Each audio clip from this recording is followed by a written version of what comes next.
Hello, everyone, and welcome to the final day of CubeCon 2025. I'm Brad Nelson, and I'm joined by Aria today for what is going to be the top 64. We're changing the format a little bit. We're going to single elimination. These players are ready to fight for their chance to be in the top 8. And we've got such an exciting Cube coming this next round. So for anyone at home that doesn't know what Cube is a curated list of cards that people put into draft packs and they draft with their friends. You can find it on Magic Online in the Vintage Cube and Magic Arena with other various sorts of cubes. But here in Madison, Wisconsin, they go hard. And for the last, 3 or 4 years now, there has been a massive cube tournament with just a large assortment of different variations of cubes. If you're ever interested in checking that out, I am going to find that link to all of the different decks because I've been exploring all of these different cubes. So Aria, I do have to ask you though, do you have a lot of experience with Cube? I have cubed so much. I love playing Vintage Cube online. I love playing various other cubes online. I'm one of those people who weirdly likes cubing like a little bit competitively, trying to win. So like commentating this event, top 64 is kind of perfect for me. And then I work at Wizards, and if there's one thing designers love, it's building their own cubes. So there's probably like 7 or 8 cubes friends of mine have. It's way more than that actually, because people have like 2 each. So there's like somewhere in the 10 to 15 cubes that people I know have in rotation. So I feel like I end up cube drafting a lot. That is amazing. Yeah. So this was the entire structure. There was 4 days of competition, just an entire huge, amazing convention of people coming together.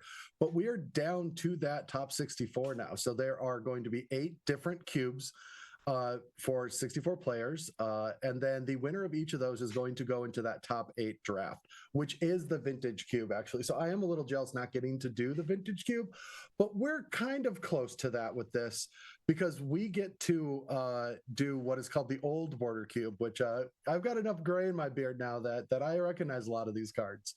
But yeah, so this entire weekend, we've had such an amazing cast of commentators. Last night, I was able to host alongside Gabriel Nassif when we went through the Control Cube. So that was actually just kind of a masterclass, getting to ask Gabriel a lot of those tough decisions, which was a whole lot of fun. But yeah, and we're all here because we are raising money for the Suicide Prevention American Foundation. So exclamation donate in the chat. I'll get that for everyone, a link in there. And there's a lot of rewards. So you can donate or you can look through and pick up a lot of these cool and interesting things. The thing that I'm most interested in is that CubeCon 2025 table mat. And so after this, I'm going to look into it. I said I would last night, but we went a little long with the Control Cube not chalking. And I immediately turned the lights off and went upstairs, had to take care of some dogs. But yeah, so for this cube in particular, we are doing the Old Border foil cube, which is, at first I was like, wait, foils and coverage, that's a challenge, right? But at least they're Old Border, so it's not cards that I won't recognize all the new variations of cards. That's my struggle. But I'm pretty sure that you might have a challenge with cards from the early 2000s and even earlier in the 1990s? Yeah, it's recognizing the cards maybe going to be a bit difficult. I talk a lot about Magic, so I know a lot about cards, but this is definitely harkening back to an era before even before I was playing like professional or competitive Magic. And Yep. if you start going like really far back, like if you go to the early end of this cube, there's literally some cards in there from like the mid 90s and like before I was born. So it's I'm gonna have a bit of a hard time recognizing the cards by art, but of course I know the names of all the classics, and I'm really excited to see this like kind of snapshot of time for this cube that is like harkens back to this era from before I even played Magic. I would be shocked that you wouldn't know like 80 or 90% of these cards, in all honesty, because a lot of them have seen play in competitive formats that you might have been interested in or you've seen throughout the years. But yeah, so a little bit more about this cube. It is not just cards from Onslaught and before, because that's when the borders changed. Any cards that got an upgrade to an old border are also in here. Even some of the cards like in MH3, like Rishodon Dockhand. So we are going to be following Jarvis Yu, who we got to see get a 2-1 close to winning the final draft yesterday in the control. He just piloted a mono blue deck to perfection and is sifting through. So what we see right there is a Mirari's Wake, an extremely powerful card. It is not only an anthem for +1/+1 on all of your creatures, but it also is a mana flare for you. So you're allowed to tap lands for an additional mana. Yeah, and it's gonna be interesting to see like how this draft compares to a lot of our normal cubes, like a lot of our cubes that include more like modern cards. Where there's a lot of stuff that's there's a lot of stuff that way back in the day was super powerful, but there's a whole space of effects that have like gotten a lot stronger in recent years. And Mirari's Wake is like kind of one of that sort of those sort of effects, right? Where it's like the scaling, like builds in the late game kind of constructive effect that there weren't very many strong ones off back then. Most of the stuff then was like more more sort of like direct one for one direct interaction focused, and so like it's a pretty limited effect in a cube like this, so it makes a lot of sense to see Jarvis pick that early. Yeah, and speaking of limited effects from back then, we saw the second pick of Route. Do you know that one? I believe that is a board wipe. I know because it was in dual decks I played with when I was first learning Magic. Yeah, well, whoever just put that on coverage, I guess that's probably not when I don't even know if I'm able to call that up or not. But yeah, for 2 more mana, it can be an instant, which is a really cool. And then a Stroke of Genius. So potentially going really hard into this Wake strategy. And there are cards in this that you can get that Mirari's Wake. So right there, the Academy Rector, I was going to say, is a great pickup right now, just being able to give you that consistency for that Wake deck. Yeah, there's a like kind of a very coherent set of like 2 or 3 picks, like Rector or Stroke plus Board Wipe plus Mirari's Wake. That's telling you what to do. Any 2 of these 3 cards works really nicely together. Yeah, and it is interesting because these players, it's not like the top 128 draft where you got to play all 3 rounds, and if you won 2 of your 3 matches, you get to move on. Here you have to 3-0. So there's only one player leaving this table going to the top 8. And those decisions, can be very interesting. Do you go for consistency or do you go for that really big payoff? And so we might see players having to make those decisions. Yeah, I like Jarvis's decisions to go for like some high ceiling synergy cards early. I think when you're trying to 3-0 a draft rather than just get the best record you can, it's pretty nice to be able to have as high a ceiling on your deck as possible and kind of take these picks that could lead to a really, really powerful deck but do have some chance of not working out. Yeah, one of the things that I often did too many times during my pro career was I did well on day 1 of a pro tour, and I'm sitting at the draft in day 2, and after looking at pack 1, it just looks like a fresh pack, and I was like, oh no, something went wrong. You can't even tell that this is a drafted pack. This just looks like it's ready for someone else to open for pack 2. All right, so there is a Brain Freeze and one of Obstinate Baloth. That was actually during my first year. So I started working really early in life and just played some video games and saved a lot of money. And then a friend of mine introduced me to Magic, and I had a bank account. I was a teenager with a roll, and soon after that I was not. But I did have at least 3 cases of Onslaught, as that was the most recent set. So I played a lot of Beasts, a lot of Goblins. That's actually how I got good at Magic, is just sitting in my friend's basement, and we both bought the Ravager deck in the next year and the Goblins deck, and that's what we put together. And that's all we had. So we just played those over and over and over again. All right. So, and speaking of which, Red does have that goblin theme. A lot of Onslaught's theme was goblin. So, we saw a few of them in that in Jarvis's first pack. Some high power goblins, but it does seem kind of scary to move into unless you know it's wide open. Yeah, did Jarvis end up taking the brain freeze from that last pack? I believe so.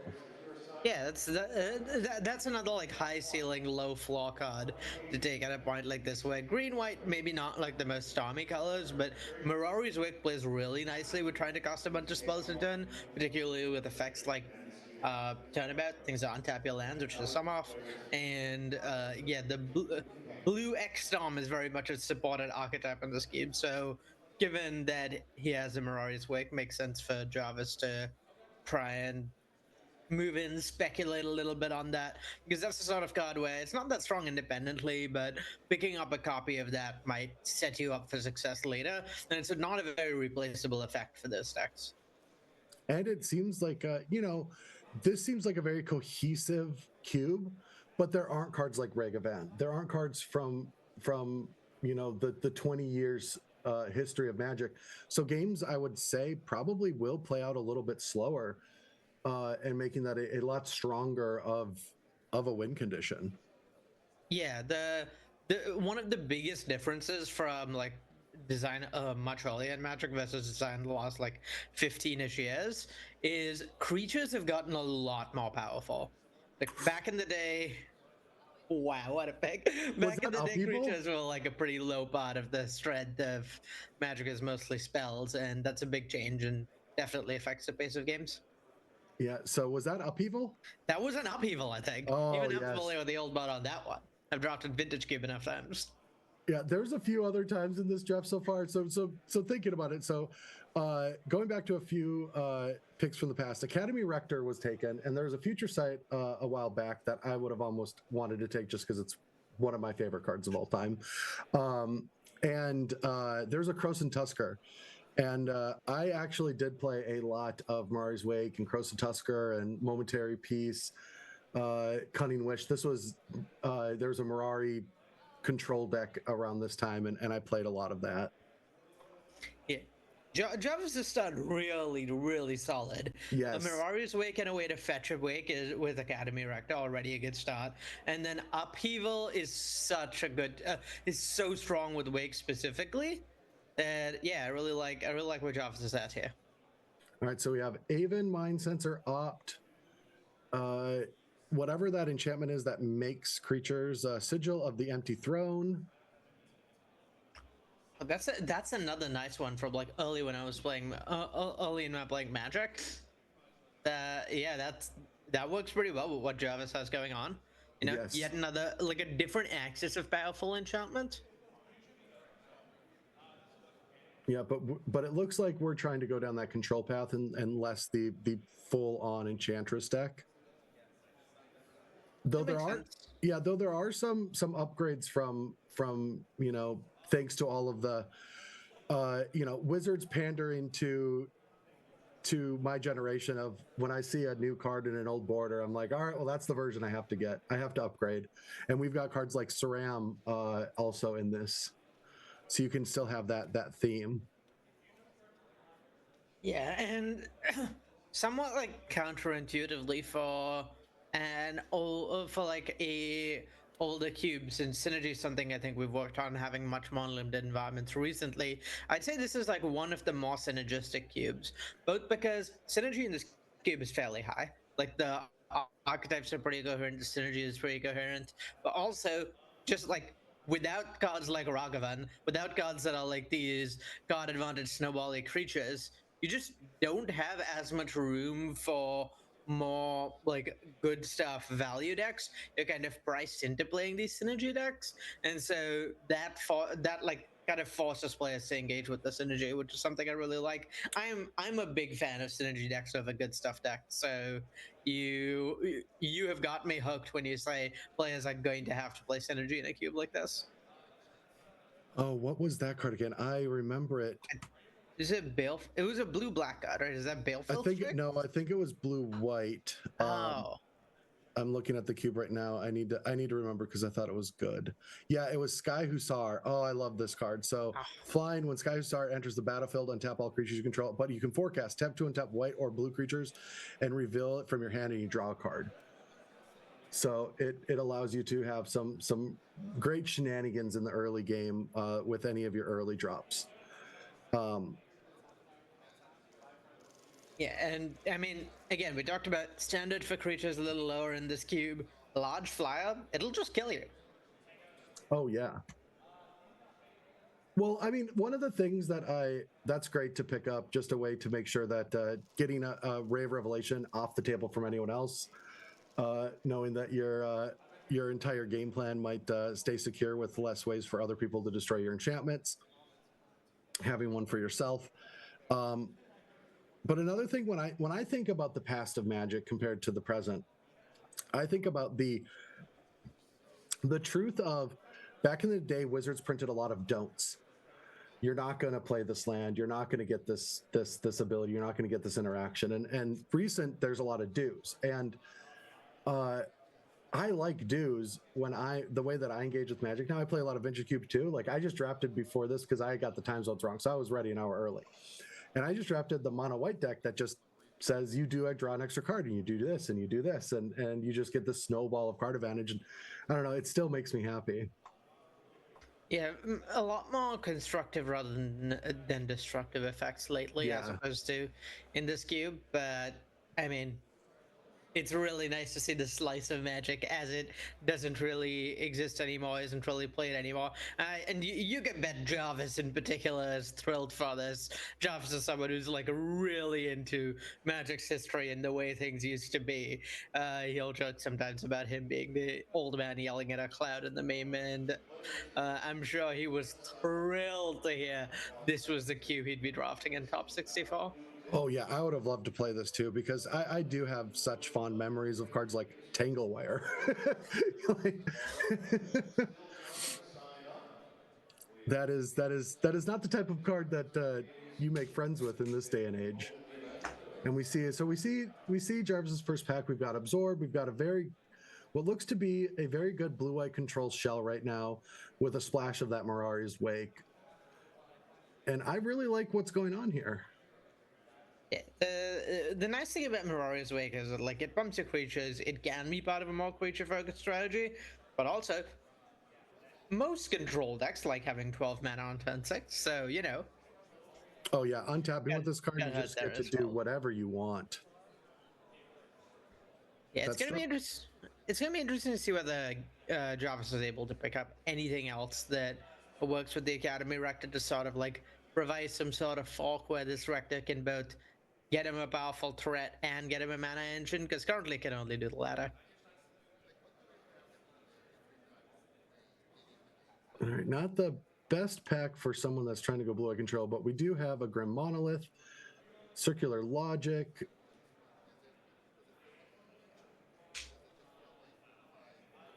Yeah, kind of interested to see how much Jarvis leans into that sort of like big mana strategy that Upheaval promotes, and tries to do that with stuff like Grim Monolith versus being a more traditional control deck. No, staying traditional control deck with the Triskelion. Now that's an old school one. That is old. Yeah. I wonder if that was a combo in the standard when I played, and I wonder if it doesn't look like there's any combo piece for it there that I remember. No Micaeus the Unhallowed old bottle reprints. No. Yeah, that makes sense. I'm not convinced there is an old bottle version of that card. All right. But yeah, again, when the creatures are weaker, that Triskelion will get the job done. Yeah, it's quite a powerful card. So what was that last pickup? Not entirely sure. Yeah, I did miss that one.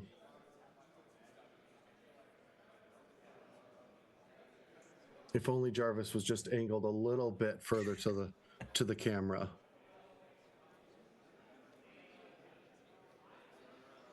A very coherent deck we have so far from Travis. Like you said, there's always that fear of your back one looking like a pack you just opened, and that has not happened with Travis.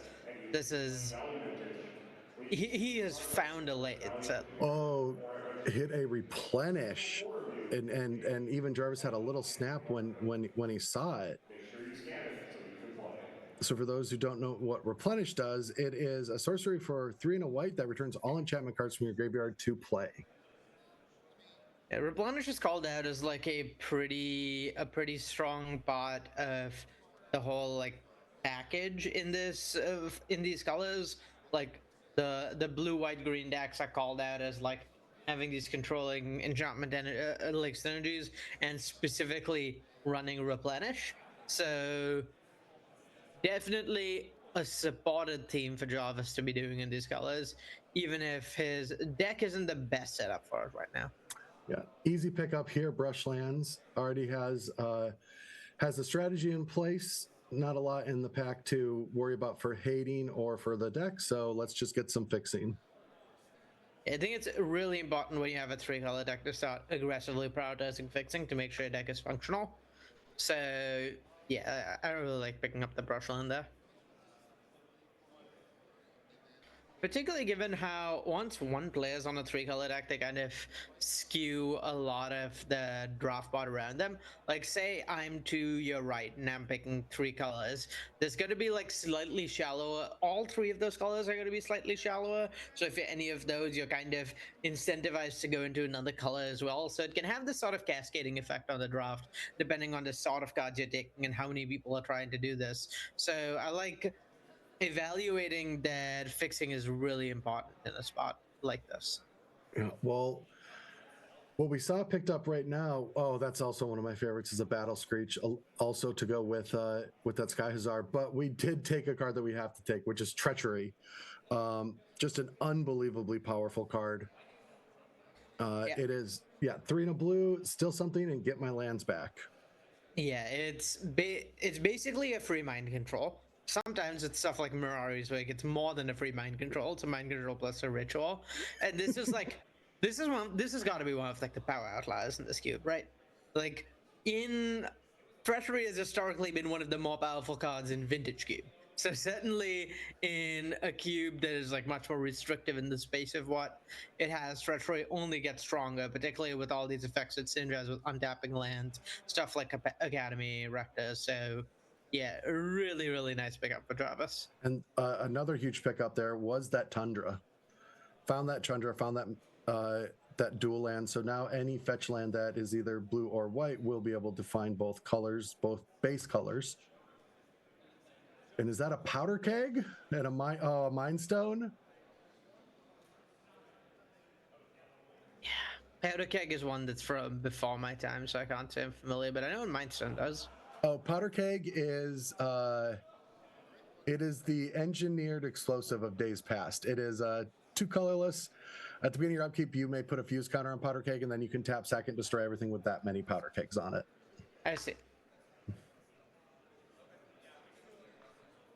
A good effect to have access to when you're playing a more controlling deck. But it is slow. That certainly true.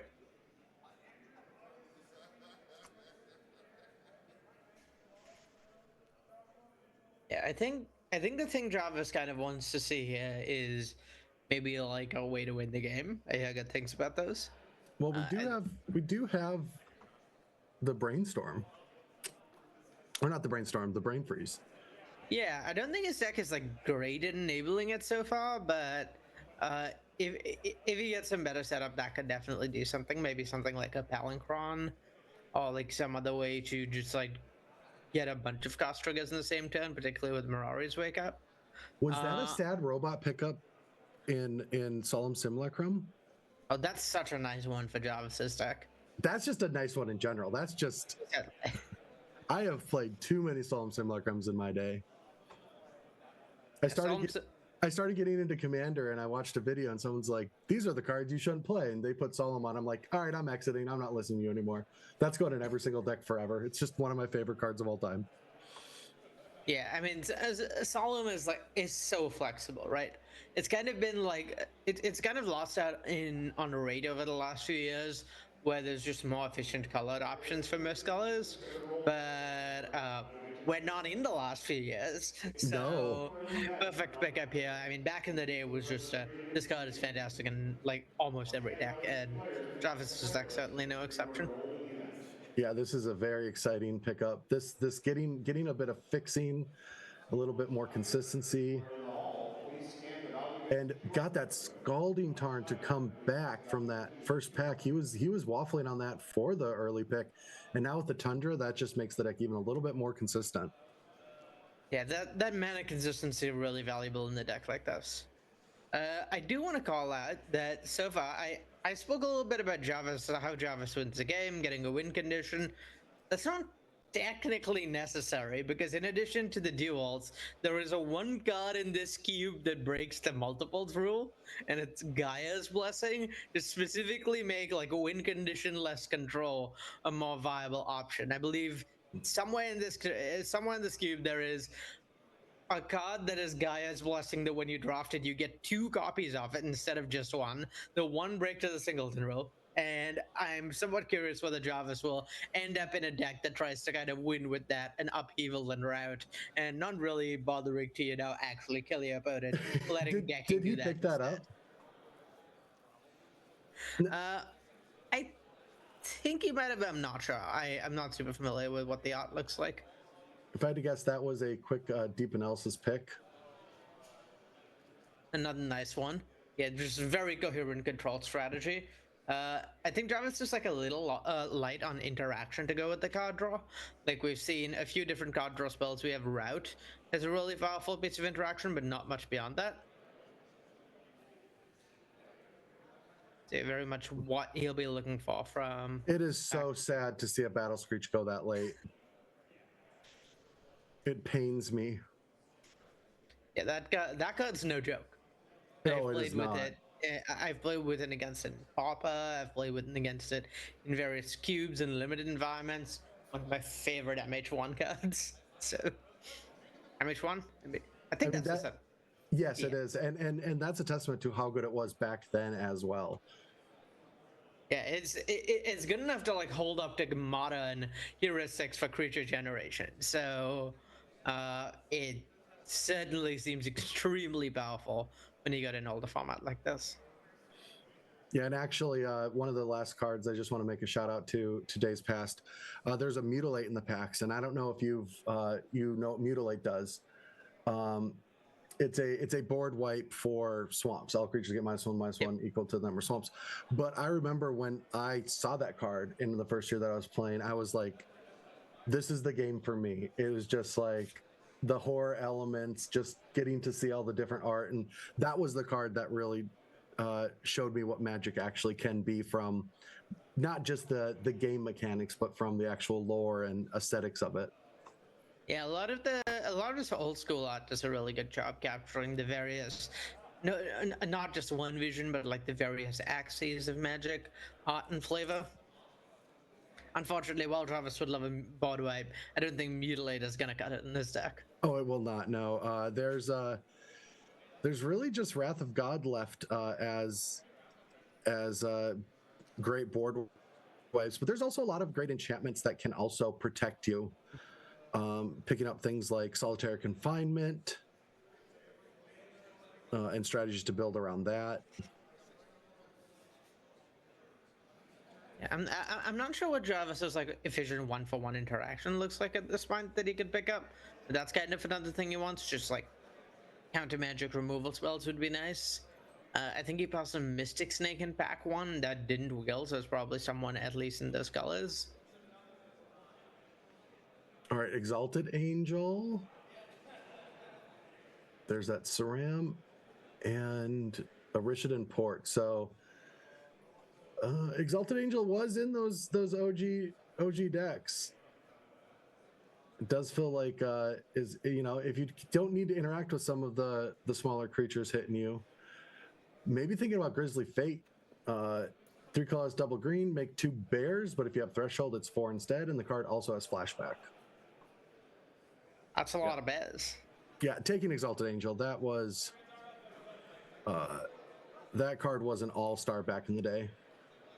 Yeah, at this point, Jarvis is actually shaping up to be like somewhere between slow mid range and control, where it does look to win games with just like really powerful threats some amount of the time. We've got a Psychic Blast as some interaction, a Werebear, Llanowar Elves. Jarvis missing out on the opportunity for a sweet bear type all deck.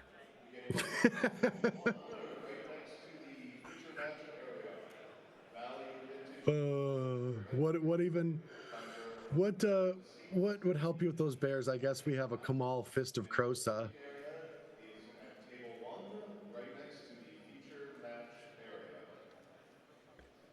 All right, gonna go with a Llanowar Elves. Kind of a fork in the road there for Jarvis, where options are ramp spell to play into this like more mid-rangey creature base deck versus brainstorm to play into this more interactiony control deck.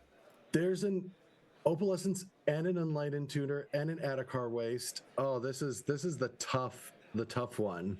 That's a hard pick. And a Repulse. Is that a Repulse? Yeah, I feel like I would hope for the Enlightened Tutor to table if I really want it, and Repulse is just such a powerful card. Yeah, it's just particularly against like the less efficient, like the less efficient your creatures are, the more painful it is to get them bounced at a high rate.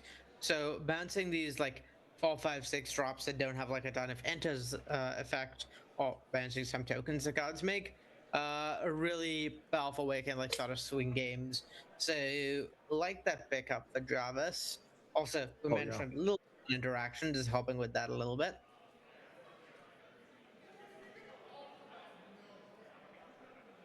Oh, I even missed the Plow Under pickup. That's Plow Under, right?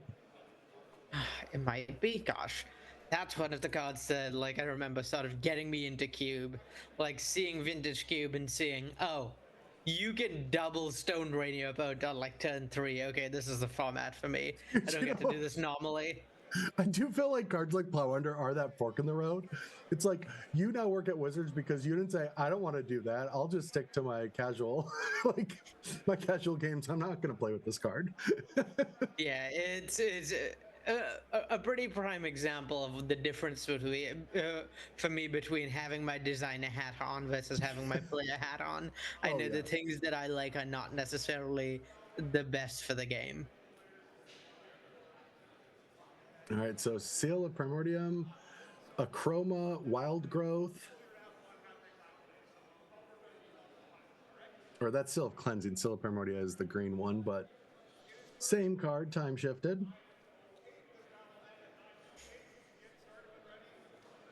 Yeah, not a card you're thrilled to main deck, but a really powerful sideboard option. Very good with Replenish. Yeah, it feels like potentially Jarvis' strategy. Oh, another fetch land to be able to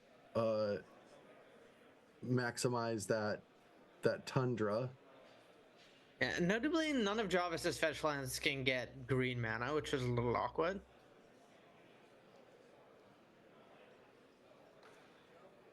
Maybe they can. Maybe that wasn't Tundra. Yeah, I think Jarvis took like a red-green fetcher duel there. No, that was Wooded Foothills for sure. Yeah. Okay.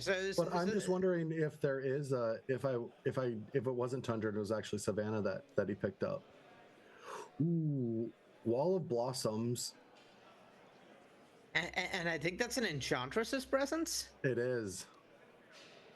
Tough pick for Jarvis. Talk about Fox in the road. There's a lot of like, which of these 2 or 3 directions are you really going to structure your deck in? I feel like there's not a ton for that. I guess maybe there is, but Wall of Blossoms, it's just those consistencies, you know, something that you can play on turn 2, get something on the board. I think there was a quick enchantment count from Jarvis. Hoping that Wild Growth comes back. Yeah, we saw him kind of look at like a red-white duel. be like a Sacred Foundry, and yeah, Yavimaya Coast. yeah, like you get in some pretty interesting spots with a bunch of fetches in your deck.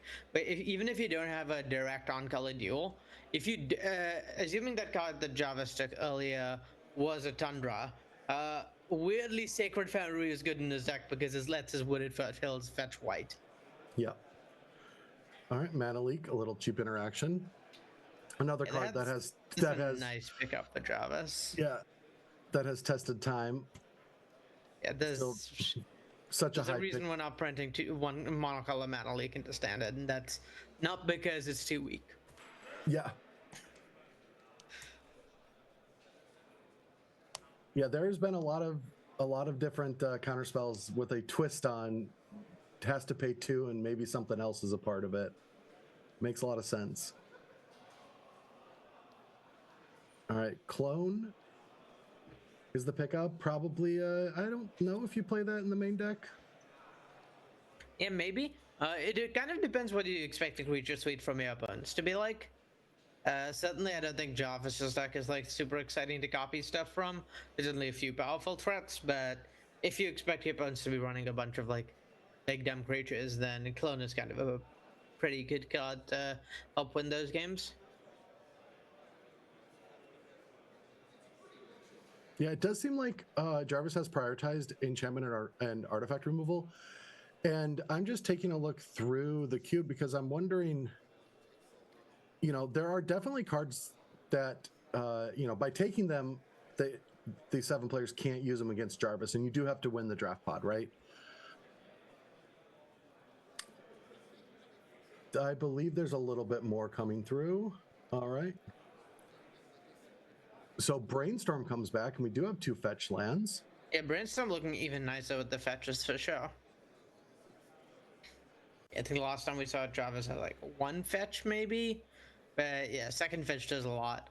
Brainstorm is a fine to medium cantrip, is like a medium to medium minus cantrip when you don't have any ways of shuffling your deck. But as soon as you have like a couple of ways of shuffling your deck, it becomes the best cantrip ever printed, assuming you don't count Ancestral Recall. Yeah, and even there, we still have those situational times, like an Academy Rector being able to brainstorm, potentially put something back into your deck. You're right. You heard it here first. Brainstorm more powerful than Ancestral Recall. Oh, I'm not saying no. All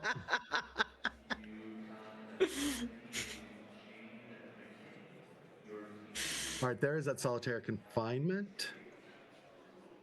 Yeah. And that Opalescence. Maybe this has become an Opalescence deck. Yeah, there's clearly not a lot of people fighting for those enchantment options. It's not clear to me that Jarvis has the density of them to make for like a really strong Enchantress deck. Like this is still fundamentally like a mid-rangey, like sort of control-y deck, but there might be like an enchantment package in there. Oh, and an Eternal Dragon. That's a blast of the past. I hear all these stories from my coworkers and friends about what playing with that card was like. Oh, it was good. It was a lot of fun to play with. It'll win you the game on its own eventually, sort of. So. Oh, it was really sad. I was thinking about it. Back when I played in my first year, I built a blue-eye control deck that was in standard, and I either threw it away at the cafeteria or I left it at the table. I'm pretty sure it was just on my tray and I dumped it into the garbage. And I lost my blue-eye control deck, and then I became a mid-range player. Okay, so we're getting to look at Jarvis's pool here. Yeah, definitely playing bans, definitely playing like a lot of the more controlling stuff. It's not clear to me whether the enchantment package is going to get that or not, particularly with the cards among it that are like kind of not the most impressive always or in all situations. Something like Opalescence, really good sometimes, and not just like a generically strong card. So yeah, I need to figure out what the card in column 2, row 2 is. Parallax Tide. Oh, now that's what I've been trying. Well, that's a card.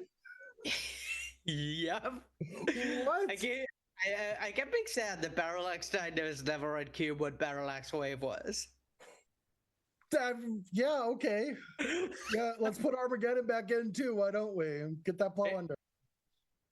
If I had a nickel for every like randomly powerful land destruction effect in Jarvis's deck, I'd actually have like 3 nickels. That's like that and Lawanda and Upheaval. Like there's a lot of land destruction. You better not be missing land drops against Jarvis, let me tell you. Yeah, you better stay aggressive. Be aggressive. Be that goblin deck that was going around the table, which I don't think anyone is. But yeah, let's take a look again what we're here for. We are raising money for the American Foundation for Suicide Prevention.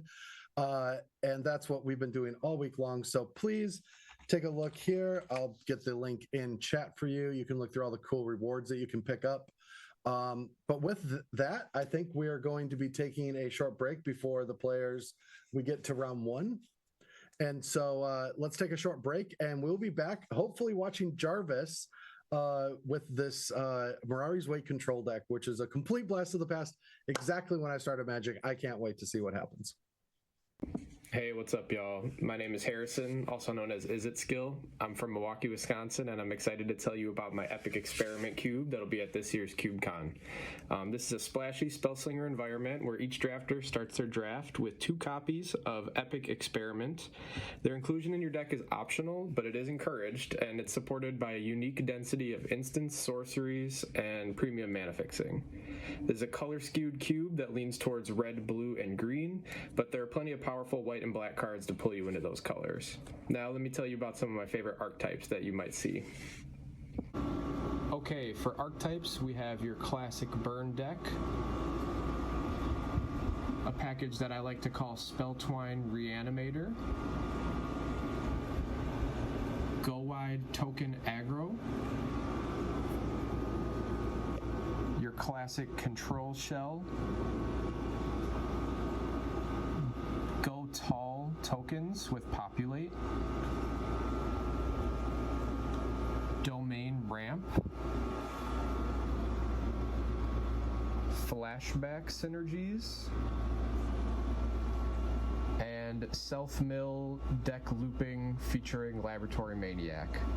All of these archetypes use Epic Experiment in one way or another to support them, and there's also packages of other micro synergies that are present, including Madness, Amass, Food, Crimes, Dragons, and Graveyard Lands.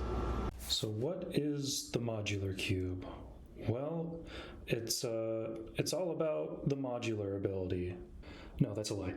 There is a lot of cards that care about counters in this cube, however, but that's not all it's about. No, it's actually called modular because normally there's a few different modules that can be mixed in, but in this CubeCon version, though, you don't have to worry about that. It's just about the archetypes, the synergies, of which there's a lot of emergent synergies, things that overlap across the archetypes.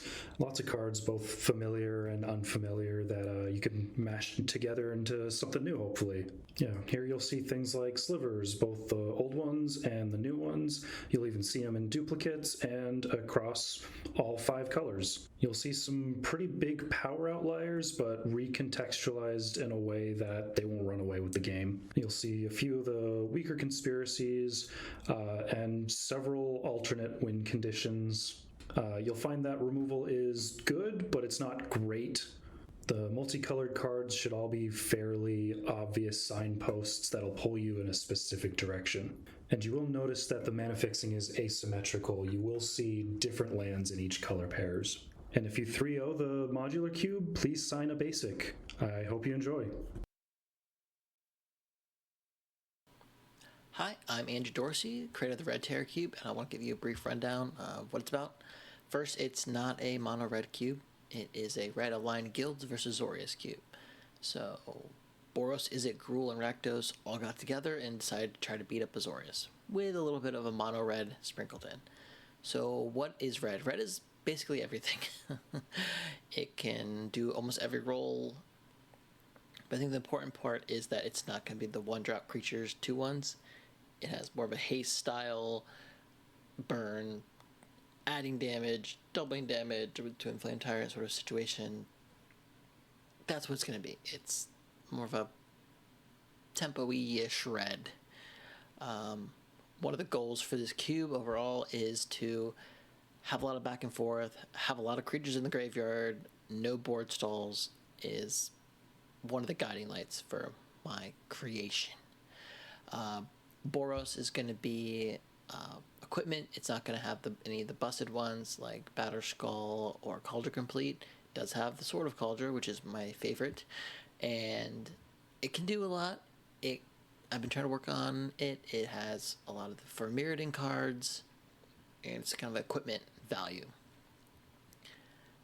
Blue-red has the kind of mostly the burn style, Gutter Snipe, Coruscation Mage, Scalding Viper, Eidolon, Great Revel, kind of this package of when you cast a spell, deal some more extra damage, so more of a chip damage. Blue-red is more of chip damage, and then it has this small giant theme of just running you over with doubling giant power. Pretty good. Black-red is a more death touch menace, mid-rangey, value, steal your stuff once in a while, and then reanimate, and just value cards. I think black-red is just value cards. And then red-green is going to be just big monsters doubling their own power, and then you're just going to hit them with the Berserk, and then they're done. Blue-white, I went with a harder control deck. It's got Dragonlord Ojai is probably the top end, just sits there gaining value, and it's a big threat, and yeah, so that's what it's going to do. Everything is kind of pointing towards there's just a more tempo style to all the games.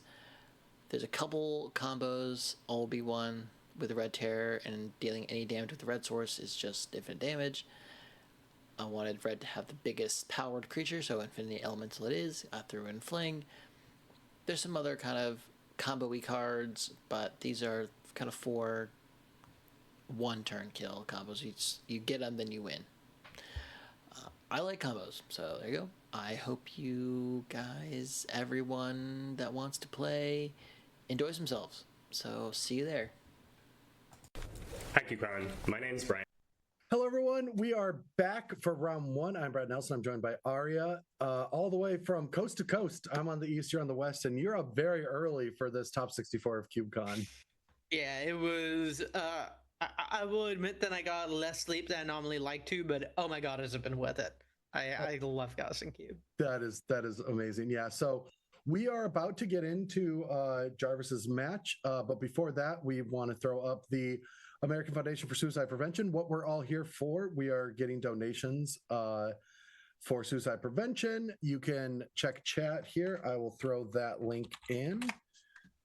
You can get that, but also there's rewards. So you can get some cool merch from the CubeCon 2025, including my favorite, which is the full table playmat that is completely psychedelic. I love that. Is that a custom art for the event itself? Yeah, that is impressive. Yeah, that is custom art for the event itself. That is just beautiful. And if you could chip in just a little bit, even if you don't want to donate up to the incentives I can't afford to right now, this is a cause that's really like personally impactful to a lot of us working in this event, and it would mean a lot. All right, so we've got Benjamin White's on the right, playing green-white beatdown enchantress, with Jarvis Yu on the left playing Bant, pretty much enchantment control. Yeah, I think we might have like a slight mistake in the names. There are 2 Benjamins in this pod, and this is a different Benjamin. Oh yeah, Benjamin it is. Yeah, it's Benjamin Wagner. Yeah. I was thinking for a second. I was like, "There's a mask," but I'm not sure that. I guess I haven't seen Whites in a couple of years, but I haven't seen Whites. It checks notes 3 days. Yeah, I would be shocked if the parents have changed that much. That's good. Yeah. So Benjamin played Avon Mind Sensor at end of turn.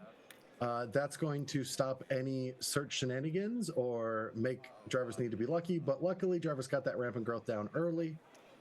Yeah, Jarvis does still have 2 fetches that have somewhat limited targets in his deck, so may miss if he's looking at the top 4, and does have Academy Rector, so Mind Sense are pretty relevant in this matchup. All right. So that Wasteland took out the Colosseum and Elvish Mystic down, missing a land drop. I think the land for turn may have been the Wasteland, but Oh, sorry. Yeah. No, apologies. it's going to be interesting to see how this matchup plays out. Definitely like some of fighting for the same cards or same genre of cards where they're both enchantment decks with like slightly different twists, and also going to be interesting to see like. Nowadays, most of your cards that care about enchantments, care about some type or the other, only counter your stuff. Back in the olden days, though, when a lot of these cards were first printed, your cards count all cards on the battlefield, your opponents and your own. So, for example, there's an Ancestral Mask in Benjamin's deck, and seeing that copy maybe all the enchantments on both, count all the enchantments on both his side and on Jarvis's side could be really strong. Yeah, and we were talking about those do's and don'ts of Magic, and we saw an Eternal Witness getting back that Wasteland to take another land away from Jarvis. Would have been a lot more devastating if Jarvis didn't find 2 acceleration points. So now finally has that 5 mana needed for some of those big effects that Jarvis has in deck. Yeah, and very much a question of. At the start of this game, we talked about how Jarvis had a bunch of land destruction effects, but certainly Benjamin is looking like a land destruction deck now. Yeah, getting that Academy Rector is nice. Gonna need to get a little lucky against that Aven Mind Sensor, but is able to stop some of this pressure. Okay. Jarvis is very much saying, well, I'm gonna try. I'm gonna try. Yeah. This signals to me maybe Jarvis's hand is like not the strongest or the best setup, and so you kind of gotta need to try and bingo. All right, does find a seal, so gets some value out of it. And the land is Yavimaya something, but it does regenerate a creature for tapping in a green. Yavimaya is hollow, which is a nice one. Oh, there is the Triskelion. My God, Triskelion is so strong against this battlefield. Just a pretty clean Plague Wind. Yeah, just take it. All right. Yeah, and Jarvis' display looked a little suspect there, right? Initially, like, why would you trade off your Academy Rector for a tap on a land when you're only going to look at the top 4 cards? Surely that's not a strong game action to take. And it was only after the regeneration was used that it's like became pretty clear that there was a plan here. I mean, we know Jarvis is a good player, right? None of these players are going to make silly mistakes like taking bad value plays. So Jarvis very much knew what he was signing up for when he took that line, and I think worked out really, really well for him. Yeah, and just seeing, the one thing that we're talking about is the old border foil cube, which makes this even so much more beautiful. And seeing that foil Exalted Angel, my inner child is healing right now. All right, so we see Call of the Herd get flashed back and is attacking into an Exalted Angel. That's awfully suspicious. Yeah.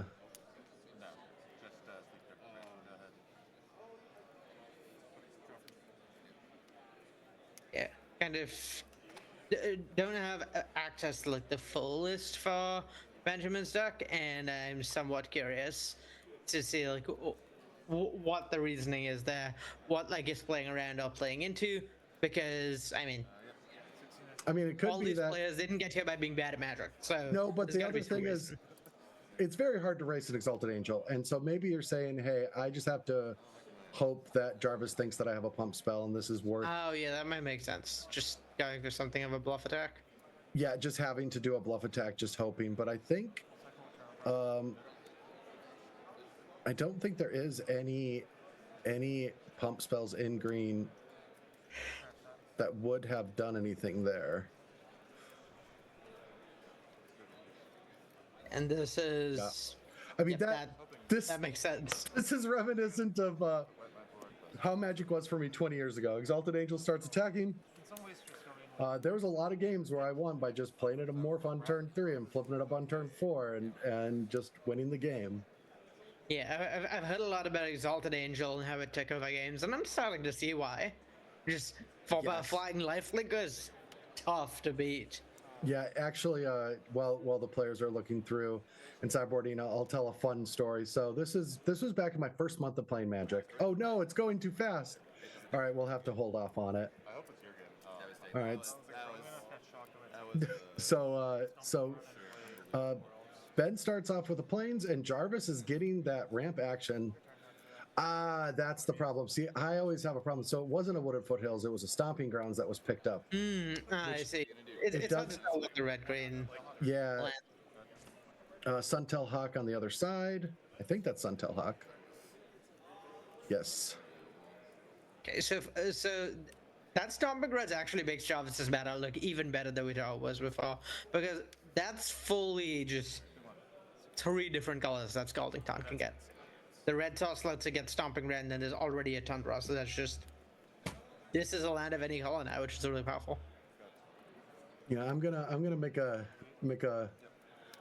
slight dig at Wizards R&D for a second, if you don't mind. Please go ahead. When Suntel, so one of the things that I'm having to struggle with here is when Suntel Hawk comes down, Magic has reprogrammed my brain to where it's like, that can't be a Suntel Hawk. It has too much text on it. I'm like, oh yeah, flavor text used to exist. I was like, what is that ability? That is a lot of an ability on a 1-drop. The cool ability Suntail Hawk has is having sick ass flavor text. Yeah. I'm a huge fan of like the creative of Magic. Like, most of my engagement with Magic has been like playing super competitively, playing professionally, but I'm a sucker for that flavor text and art. It's so much of why I enjoy the game. So really appreciate that the old Waterfall Cube gives players access to more of that. I mean, what is wild right now is Jarvis's start is just what I would consider some of the best starts you could have. Yeah, and it's still not clear to me that Jarvis is like winning this game. No. Just, like, 1-drop into 2/3/3s, like, yeah, sometimes beatdowns will get you. Oh, that Yavimaya hollow coming down at the perfect time.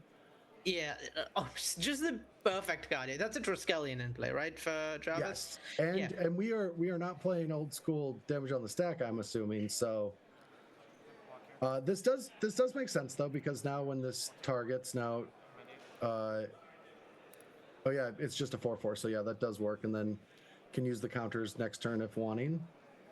Yeah, and you have Mahol, kind of the perfect card against Triskelion, where almost any other bump or protection spell, Ibn can just respond with Triskelion. But fun fact, playing land does not use the stack, so Jarvis didn't have an opportunity to ping stuff down before that. You have Mahol came down. Oh, that's big. Well, it's not really very like cards, like a pan card. So now Mirari's Wake comes into play. This not only is an anthem for all creatures that Jarvis controls, but whenever Jarvis taps a land to produce mana, they'll get another additional land or another additional mana out of that. So that stat buffing lines up so well on the board here, right? Now the Solemn Simulacrum can trade with a 3/3. Now the Triskelion can use a counter and still be able to block a 3/3. Like the numbers just line up perfectly for Jarvis. He went from being like in a pretty tough spot to being reasonably well off. 2 in the air. And another thing we have to say is Jarvis really did prioritize taking all of that enchantment and artifact removal, so not really having to worry about those blowouts from like that Ray of Revelation. Yeah, it's kind of a perfect setup. This is one of the things that I think we'll see more often. This old Water Cube, in these like cubes that harken back to the old days of Magic, where there's a lot less trigger intensive like snowbally effects. So a lot of games are pretty much going to be what's on the board is what you see, and this game is going to end fairly quickly because the creature like. While the read complexity and like gameplay complexity of cards in hand is still pretty high, for cards in play, they They do what they say on the tin. It's all on that. So, I know what's happening here. There's only one card in Jarvis's deck that makes you count the amount of mana you're floating.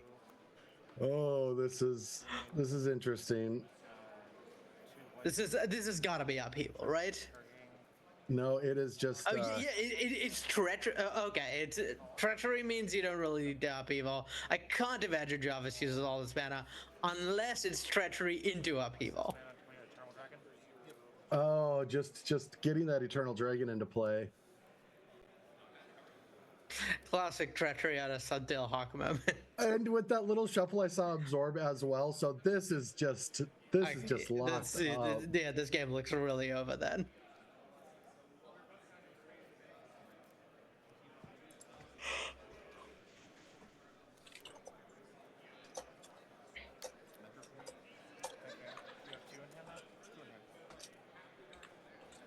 Mentor of the make a pretty scary one, so yeah, I really like absorbing that, preserving your Triskelion. Just one of the few cards in this cube that can snowball out of control a little bit by destroying a pile of cards. Yeah, and so this is, well, a Flooded Strand is a beautiful in retro foil, not going to help in this battle. All right, now we get to see Jarvis go on the offensive with that upgraded Suntail Hawk. Gotta win the game somehow. All right, Mind Stone. Yeah, using the elf is interesting. That makes sense. The elf lines up really badly into just the board for Benjamin, where it's just a pair of 3/3s, so the elf can never attack and can't really block. And notably, the elf is the only thing on Jarvis's board that produces exactly 1 mana. If he tried to tap a land, he'd have to waste 1 mana from the Mirari's Wake, because the Mind Stone only costs 1 to crack. A face down card. What could it be? It could be anything. It could be anything at all. Absolutely anything. I believe there's man to flip it up too, so this is kind of just like the perfect curve for Jarvis. Perfect. Well, curve is maybe not the right word. A perfect ability to somehow use all 10 of his mana every single turn. I'm just going to say that was an effective use of 11 mana sources.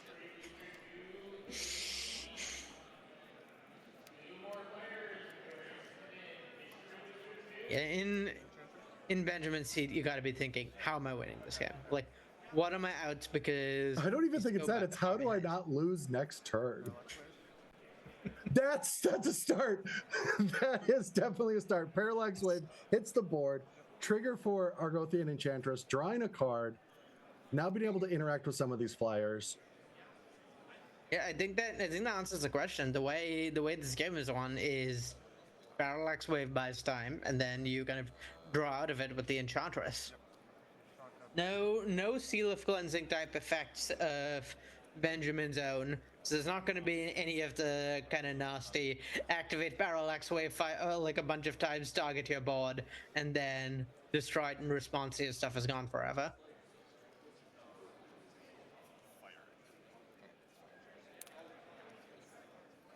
All right, so it does make decisions still happen, right? Parallax Wave is a very thought-provoking card, so Jarvis has to make sure that, hey, I have to make this a threat. Yeah, you gotta start pressuring that Parallax Wave, sort of forcing Benjamin to use it, just so that you get your creatures back sooner. You get to set up in a position where you can apply pressure sooner rather than later. And Jarvis's life total is not high. No. All right. Playing Intuition. Okay. Oh, so, and this can get Ray of Revelation if that has to be in the deck now. So I'd say maybe like a Ray of Revelation, Upheaval, and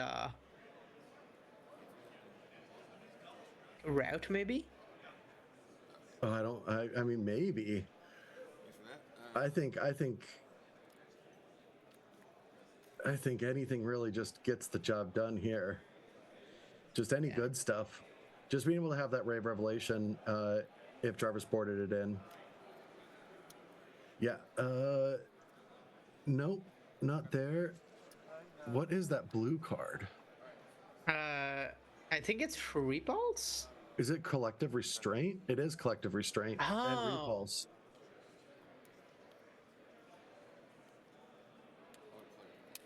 And Jarvis was given an Enchantress's presence.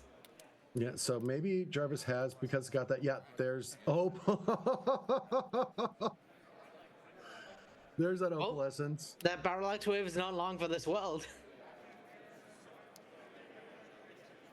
It is. Opalescence is double-sided, right? Yes, Opalescence is power. It's each other global enchantment is a creature with power and toughness equal to the converted mana cost. It's still an enchantment.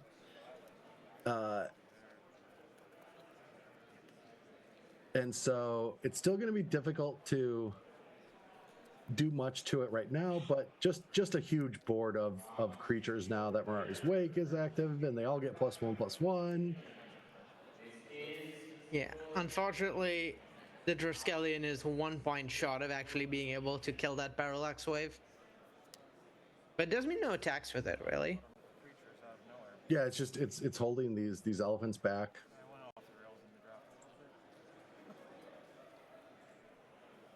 And that makes sense to me. Jarvis just really wants to stabilize here.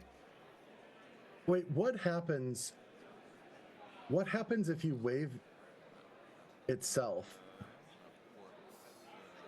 Yeah. Yeah. Oh my God, I didn't even think of that. So you Parallax Wave, exile Parallax Wave, But it's still. and it's then still, it should return during your all of them. upkeep. So what Benjamin needs here is a card with an enters the battlefield effect to win the game, because that would go infinite. No, wouldn't it go infinite right now? One enchantment could completely win the So game. I believe it would go infinite, letting him like loop the Parallax Wave as much as he wants, but it wouldn't do anything. It wouldn't have any constructive output. Couldn't it exile every card from Jarvis's play? Because you put all the triggers on the stack, and then you have the last yeah. one. Okay. Benjamin maybe itself. missed that interaction. You don't really think of Parallax Wave being able to deal with your own thing. I'm pretty sure that it could have taken every permanent off the board of Jarvis. Yeah. But Benjamin missed that interaction. I believe that's what it would have done. I don't know how. Yeah, I think you are correct on that, because you can do that with the disenchant, so you can definitely do that with Parallax Wave hitting itself. Oh no, I would have wanted to see that just for the memes. Yeah, so what we're talking about right now is you would target itself, it would leave play, come back with all the other creatures, and now reset with 5 counters. But now that it's a creature, you target 4 other permanents, then itself, and have that all in the stack. So the first trigger will resolve, exiling it and bringing it back, and then exile 4 of Jarvis's creatures. Yeah, and because it's templated like these effects used to be. Like nowadays, when we make cards like this, like Banishing Light, they exile until this leaves the battlefield. So there's no like stacking triggers sequencing. A Parallax Wave has 2 separate abilities: one that exiles a creature, another one that returns all the creatures exiled with it. So if it leaves play before the exile target creature resolves, those creatures are just never coming back. Because it's considered a different card. It has the same name, but it's just a different card. So the legally distinct Parallax Wave 2.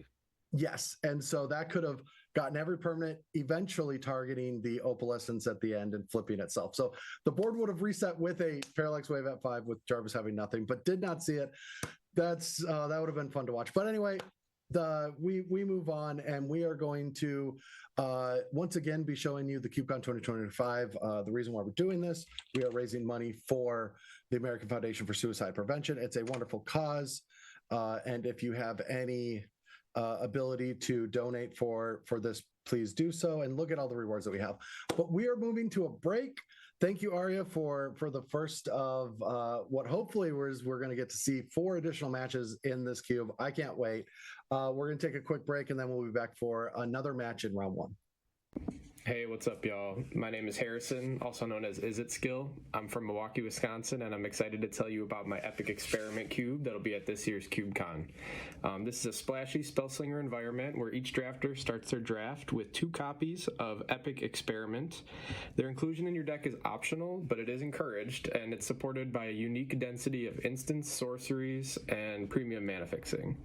There's a color-skewed cube that leans towards red, blue, and green, but there are plenty of powerful white and black cards to pull you into those colors. Now let me tell you about some of my favorite archetypes that you might see. Okay, for archetypes, we have your classic burn deck,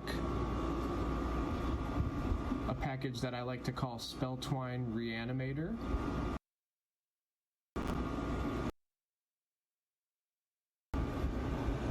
Go Wide Token Aggro, your classic Control Shell,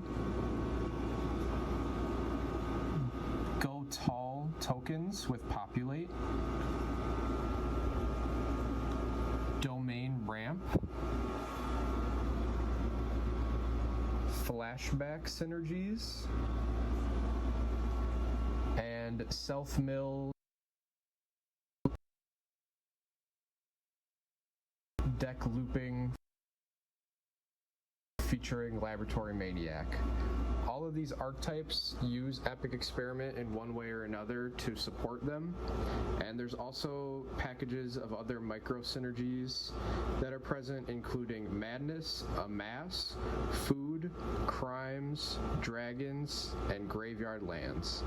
So what is the modular cube? Well, it's all about the modular ability. No, that's a lie. There is a lot of cards that care about counters in this cube, however, but that's not all it's about. No, it's actually called modular because normally there's a few different modules that can be mixed in, but in this CubeCon version, though, you don't have to worry about that. It's just about the archetypes, the synergies, of which there's a lot of emergent synergies, things that overlap across the archetypes. Lots of cards, both familiar and unfamiliar, that you can mash together into something new, hopefully. Yeah, here you'll see things like slivers, both the old ones and the new ones. You'll even see them in duplicates and across all 5 colors. You'll see some pretty big power outliers, but recontextualized in a way that they won't run away with the game. You'll see a few of the weaker conspiracies and several alternate win conditions. You'll find that removal is good, but it's not great. The multicolored cards should all be fairly obvious signposts that'll pull you in a specific direction. And you will notice that the mana fixing is asymmetrical. You will see different lands in each color pairs. And if you 3-0 the modular cube, please sign a basic. I hope you enjoy. Hi, I'm Andrew Dorsey, creator of the Red Terror Cube, and I want to give you a brief rundown of what it's about. First, it's not a mono red cube. It is a red aligned guilds versus Zorius cube. So, Boros, Izzet, Gruul, and Rakdos all got together and decided to try to beat up Azorius, with a little bit of a mono red sprinkled in. So, what is red? Red is basically everything. It can do almost every role, but I think the important part is that it's not going to be the 1-drop creatures 2/1s. It has more of a haste style, burn, adding damage, doubling damage to inflame tyrant sort of situation. That's what it's going to be. It's more of a tempo-y-ish red. One of the goals for this cube overall is to have a lot of back and forth, have a lot of creatures in the graveyard, no board stalls is one of the guiding lights for my creation. Boros is going to be equipment. It's not going to have any of the busted ones like Batter Skull or Cauldron Complete. It does have the Sword of Cauldron, which is my favorite, and it can do a lot. I've been trying to work on it. It has a lot of the for Mirrodin cards, and it's kind of equipment value. Blue-red has the kind of mostly the burn style, Gutter Snipe, Coruscation Mage, Scalding Viper, Eidolon, Great Revel, kind of this package of when you cast a spell, deal some more extra damage, so more of a chip damage. Blue-red is more of chip damage, and then it has this small giant theme of just running you over with doubling giant power. Pretty good. Black red is a more death touch menace, mid rangey, value, steal your stuff once in a while, and then reanimate and just value cards. I think black red is just value cards. And then red green is going to be just big monsters. All right, hello everyone. We are back. I'm Brad Nelson. I'm joined by Arya. We are commentating the foil retro border cube, and we got to watch Jarvis put on a masterclass, honestly, of draft into play. That was just an impressive start. Really good ramp. Both games just had a great game plan. But what are we here for? We are not only here to celebrate Cube, but also to raise money for the American Foundation of Suicide Prevention. So please take a look at that. I will put the link in chat right now, and you can get a lot of cool rewards. But next up, we are going to one of my favorite players of all time, which is Gavin Verhey. One of my favorite coworkers of all time. Yeah, I used to play a lot with him back in the day when we were when we were scrappy with less gray hair. Gavin went with the OG deck around the time that at least I started, which is the Goblin strategy. So splash and white for a few cards just to fill out the curve, which I'm guessing is because it's difficult to get all of the best cards. So needing to splash white, but for the most part has all of the big cards that Goblins would want, like Goblin Piledriver, Matron, King, Ringleader. But what's interesting is Dimitri's deck, which is, we're going to see it right here. It is. Oh my god, already. Tattoo? Okay. It is survival of the fittest control deck. It's a domain deck, and the 3 creatures, I'm just going to leave them as a surprise. Yeah. We're just going to say we're just going to show you when they get hit. Or sorry, Oath of Druids. That's what I meant. Not Survival of the Fittest. Oath of Druids. Yeah. Which is. Go for it. Like you said, there are 3 creatures. They're pretty different. So yeah, you'll find out. Yeah, this Gavin has to be like, oh no. Being on the draw against Oath of Druids is, yeah, you can even see it in just the way, just a depth of it's like, I don't know how to beat this card. It is so impossible for a creature deck. All right, Mog Fanatic comes in, and now here's the decision. Does Gavin just sacrifice the Mog Fanatic and just start building a board and trying to find some kind of line of getting a Goblin Piledriver and winning through 2 turns? Because yeah, I'm not sure. Like, Gavin's deck is certainly not one that can win without engaging in combat a bit, so he's gonna need to trigger that out at some point, but he does have control. He can just sacrifice a Fanatic and kind of play a waiting game if he wants to. I mean, it really depends on what's the makeup of Gavin's hand, but I would think that it somewhat needs to happen. But also, your opponent already just played 2 duels and an Oath of Druids. This just looks like a pre-constructed deck. Yeah, this is kind of the Christmas land start.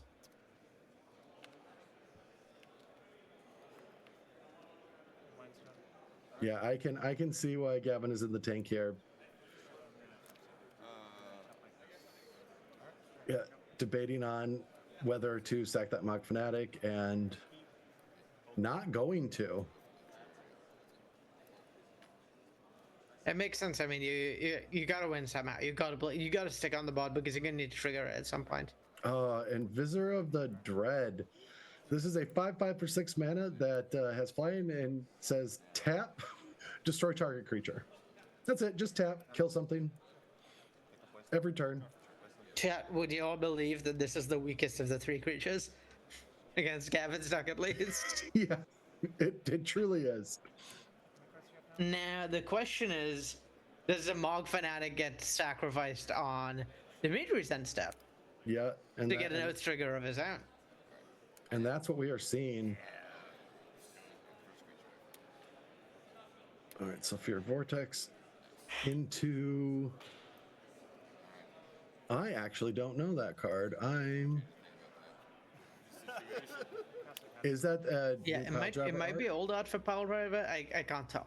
That is not the oldest art of Piledriver. I believe you on that one. Yeah, and Goblin Piledriver, actually does have my favorite flavor text of all time. Do you know the OG Pile Drivers flavor I text? don't think I do. Please enlighten me. Yeah, it says throw enough goblins at any problem and it should go away. At the very least, there'll be fewer goblins.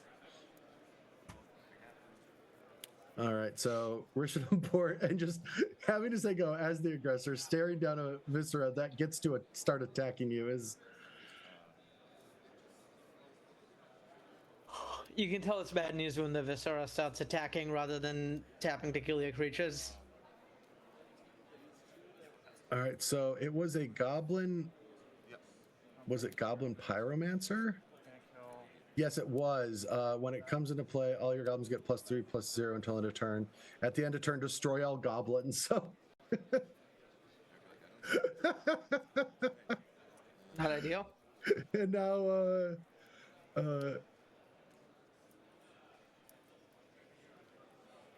all right, a Skirk Drill Sergeant, some more value.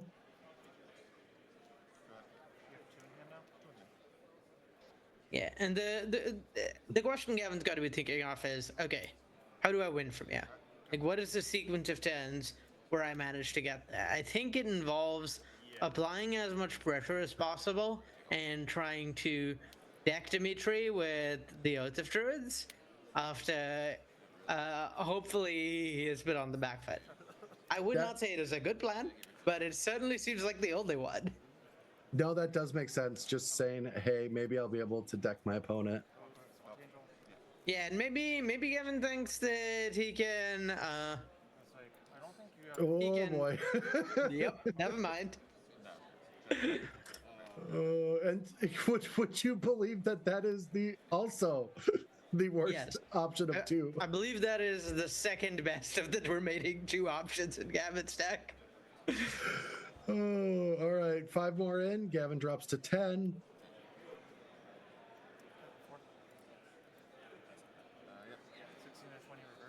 Yeah, it's I don't really see about that for me for Gavin. Extremely clear victory next turn.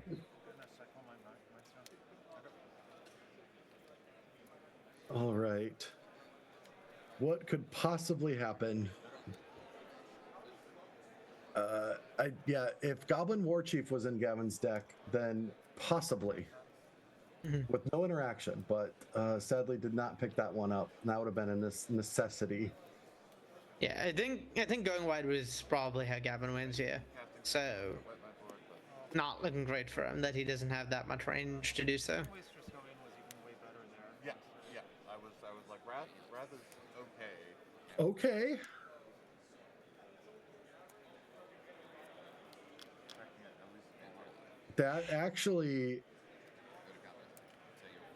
That theoretically can do it, honestly. Oh, is that a Decree of Justice in hand? And I mean, this is like the spot Gavin wants to get to, right? Where applied some pressure. To be clear, not a good spot, but applied some pressure to Dimitri, which is what you want to be doing, and put Dimitri in a spot where, okay, he can't do it anymore. Sure, like hitting his last and best creature would be good, but if it's in like the bottom card of his deck or in the bottom 2 cards of his deck, he's just dead. Yep. All right. So taking 2, trading a soldier token for the Skirk, not having to trigger that oath again. Yeah, fortunately for Gavin, I believe oath is optional. Or fortunately for Dimitri. Is oath optional? I looked it up beforehand, but the templating on all the cards say can may be hard reveal. to pass. Yeah, may reveal.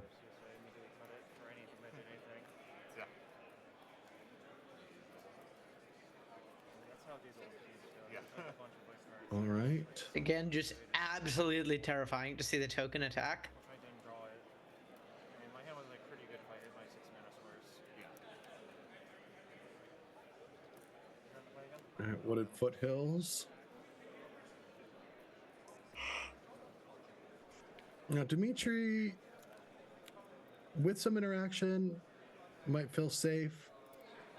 Without theoretically, I don't know if we can get all the way to 13, but there is a Blistering Fire Cat in the deck.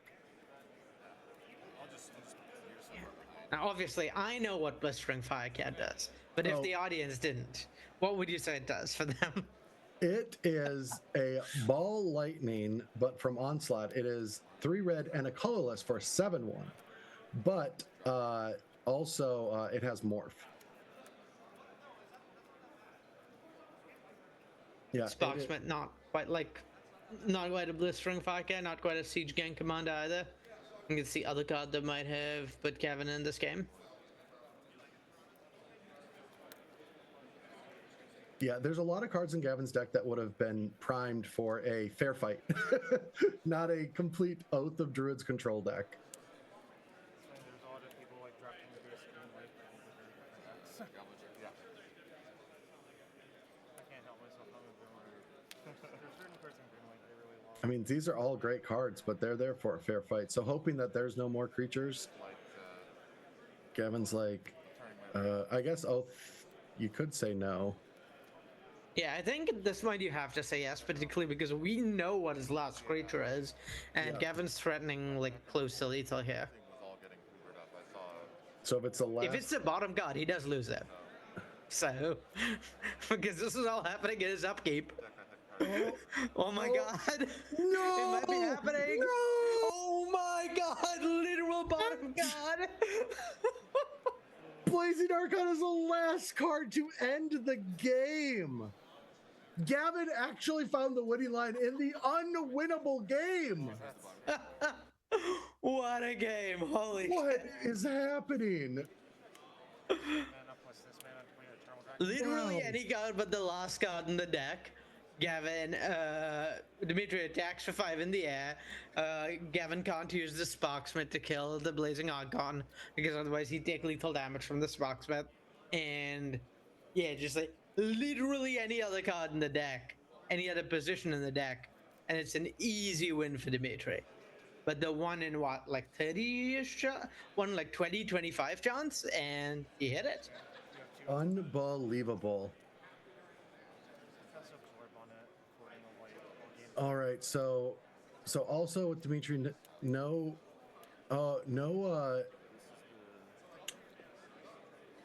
Oath this game this early, and we see the Goblin Pile Driver. All right, so we're gonna see it. We're gonna see Enlightened Tutor now on turn 2, going to find that Oath.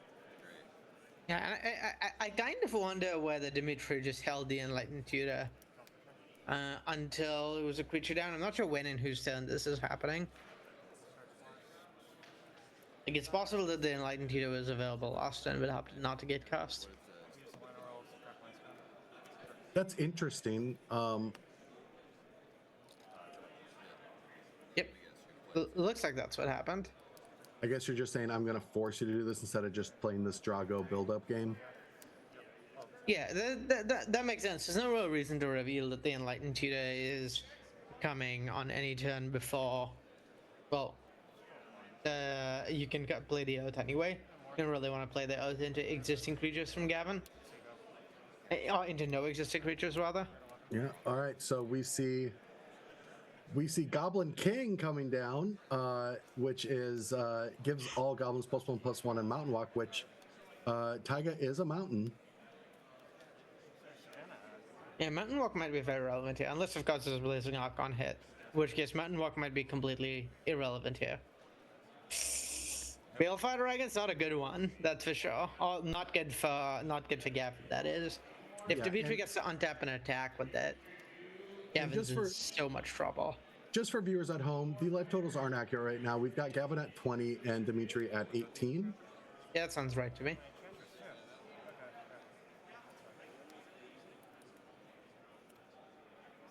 Parallax wave. Yeah, Balefire Dragon just plague winding Gavin if he doesn't manage to apply a lot of pressure this turn. All right, investing 3 mana into Vindicate on More. Yep. Shock up, no. The Goblin Pile. Oh, can't cast it actually. Yeah. Vindicate is not castable because the only source of white or black is that scrub land. Now you can tell I'm greedy because in this spot I think I might have vindicated a land if I had the opportunity. Oh no, that doesn't work.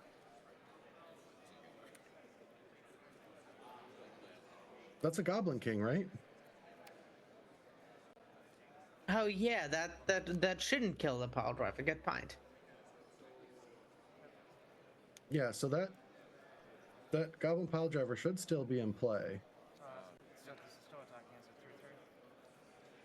3/3. I'm not sure if that was caught. Since this is the backup match, this was, we have pre-recorded matches, so we're not able to call a judge. Since the players are stopping, maybe. Yeah, I will say, I don't think it's gonna matter that much. If Yeah. if Gavin does not find a removal spell for that Balefire Dragon, his entire board is just dead. Unless there was, there's no real way to spawn a bunch of goblins and give them haste, or the game would be over. Like, if with Goblin Warchief in deck, this would have been potential lethal. Pile Driver is just a very messed up card. Along with Skirk Prospector, I played a lot of goblins, so you could do a lot of wacky things. Yeah, while I didn't play goblins while it was existed back in standard and such, I have played quite a bit of goblins on arena and historic, and a lot of the cards on there are reprints. You never got to do the food chain goblin shenanigans of 20 years ago, though. I did not. The thing I was doing with goblins is putting Muxus in play and watching people sideboard and Gemcom incinerate out against me out of their non-goblin stacks. All right, so Ringleader finds no Whiffs. Dabos. And in for 6, Mountain Walk.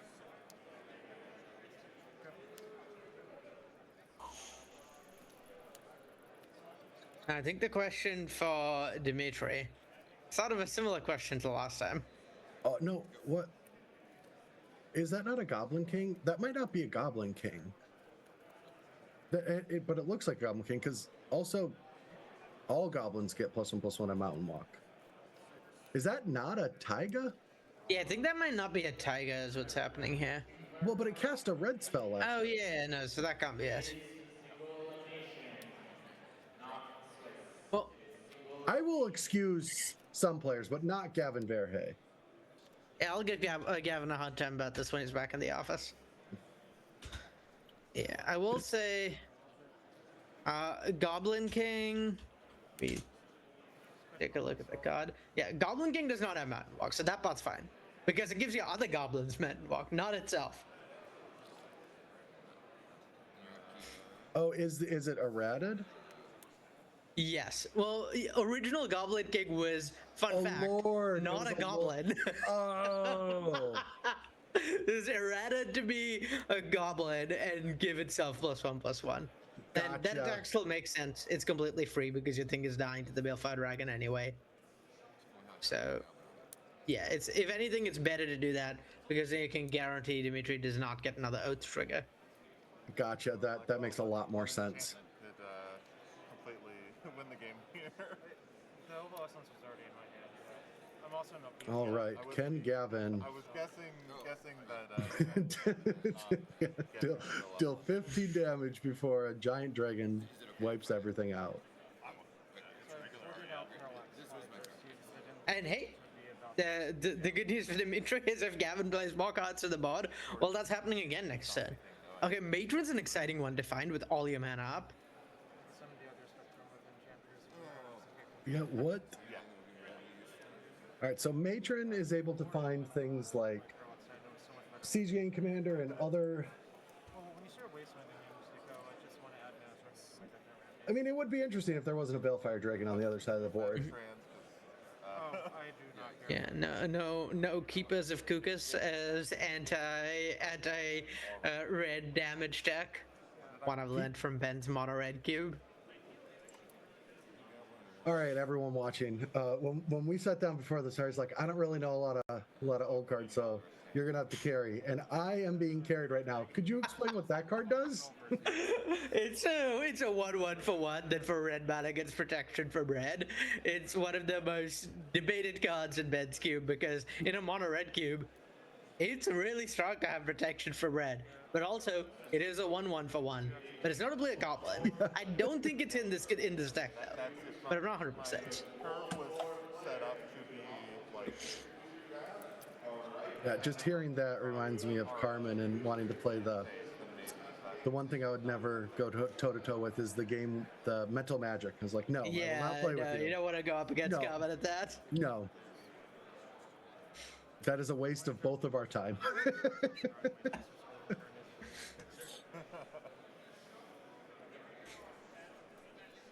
Yeah, I'm looking at Gavin's deck. I'm struggling to see ways out of this. So is he. All right, cycling Gem Bomb Incinerator for Gem one. Bomb Incinerator deals 1 damage. Just needs what? 6 more.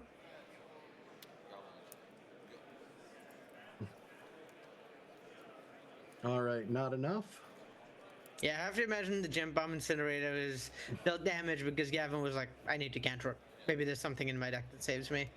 Yep, going down the same game plan of hoping any trigger of Oath would lose Dimitri the game, which learned the lesson. All right, going to sacrifice that Legionnaire to deal 2. Gavin's going to 1.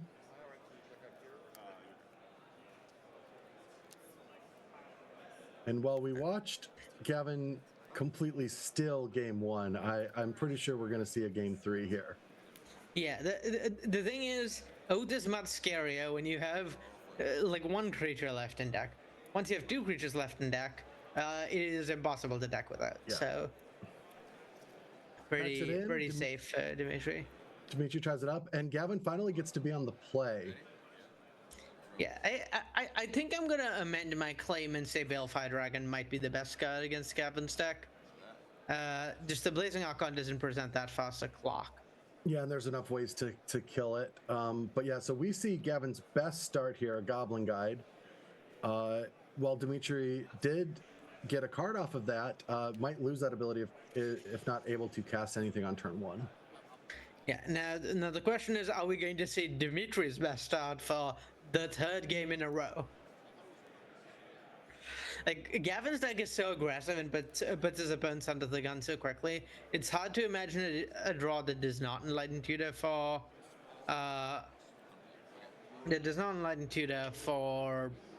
Oath of Druids is really keeping up, particularly with something like a Goblin Guide. So Dimitri has like a turn to find something that matters. All this like land destruction, what was it? Global destruction? Yeah, Phyrexian Arena cards. Oh, into a Goblin Guide into a pile driver. Gavin's not messing around. No, this is when things heat up. Just the honest best start that Gavin could have in this game.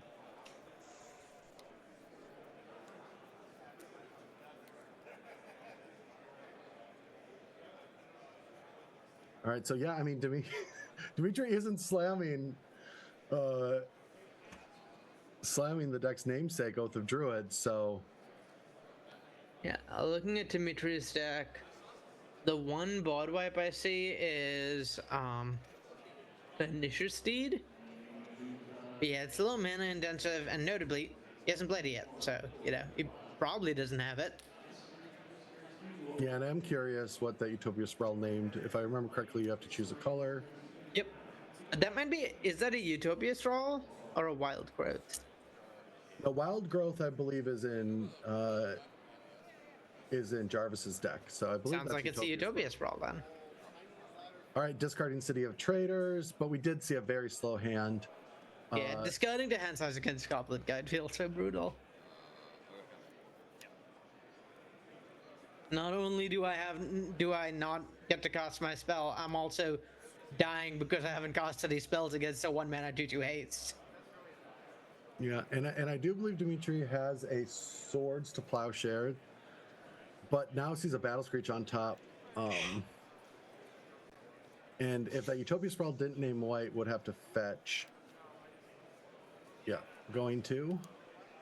Yeah, Battle Screech really not what you want to be drawing in this spot anyway, so that makes sense to me.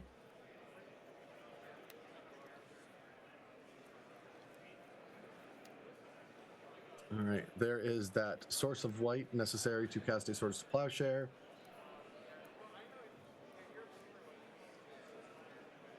And just getting that Goblin Pile Driver off the board, such a scary card.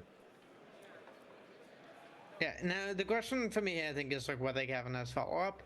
Like any amount of additional pressure here, but Dimitri in a pretty awkward spot. But if there isn't follow-up, if maybe Gavin has like interaction and such in hand, Dimitri gets to buy time. That's the way I see him getting back into this game. All right. Playing one of those. Oh, looks like a Goblin Legionnaire potentially. It is. And a pass. So things are slowing down a little bit.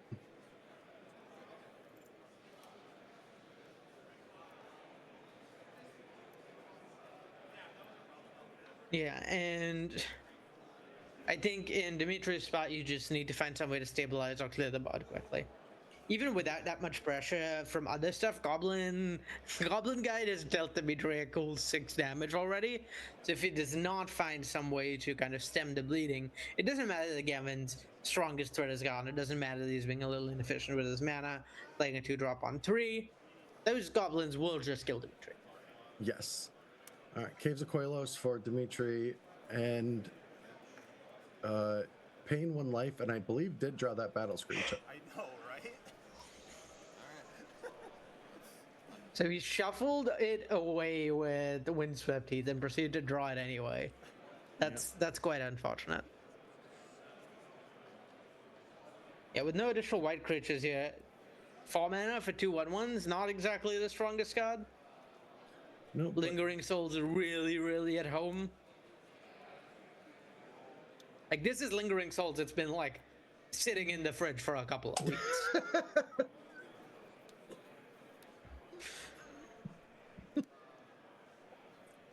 Oh, wow. All right, so Goblin Guide triggers again.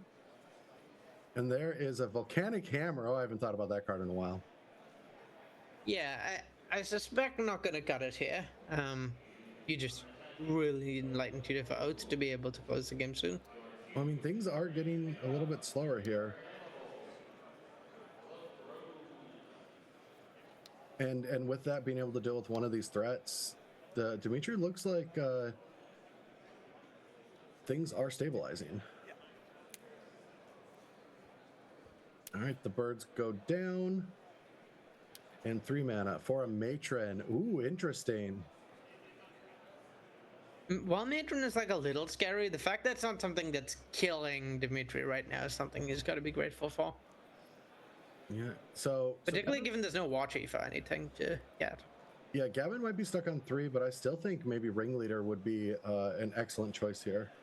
Yeah, I could also see like Siege Gang if he had more mana.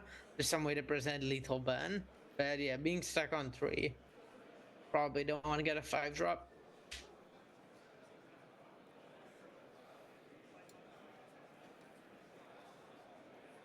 Yeah, a Ringleader makes sense to me, as does something cheap. I think those are the only 2 real options.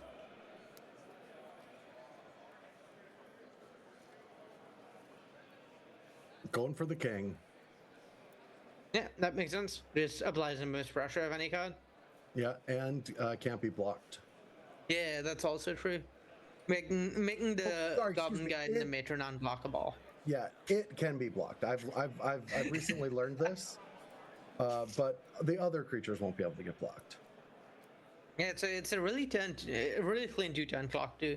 You play it, you get in for 5, through any blockers if there are any, and then next turn you're threatening lethal either by killing blockers and getting in with the king itself, or by having one of the many ways of a little bit of face damage that Gavin's deck has.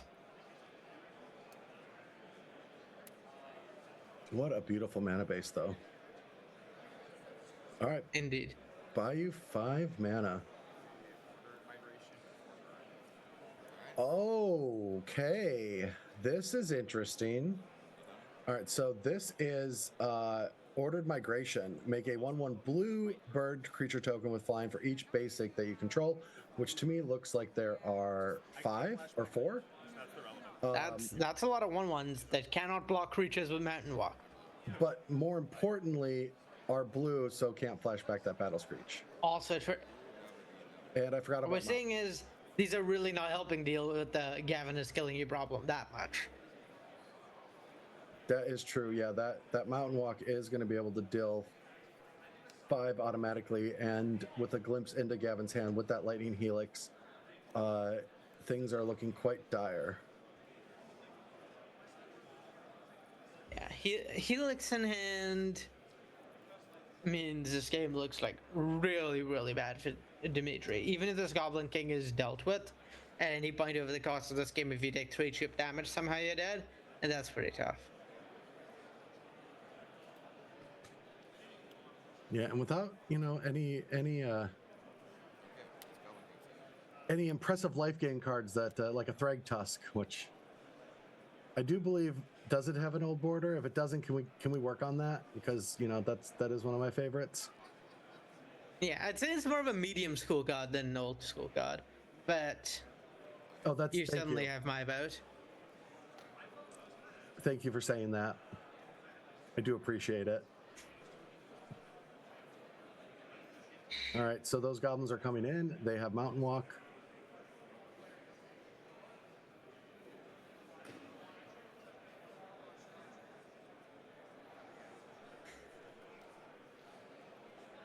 Yeah, in this spot, Dimitri kind of needs an answer right now because Oath is just too slow.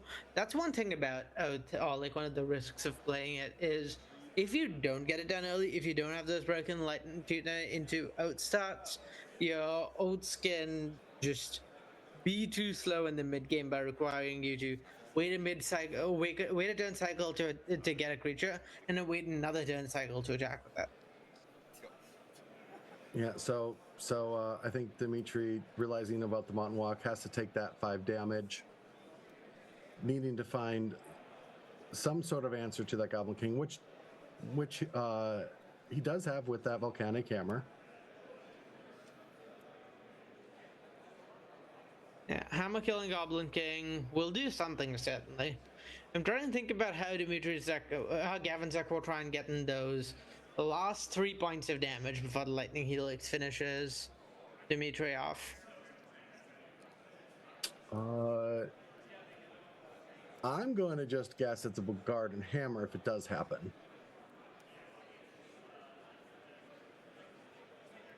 All right, so tapping 4. Ooh, getting the locks in. Icy Manipulator.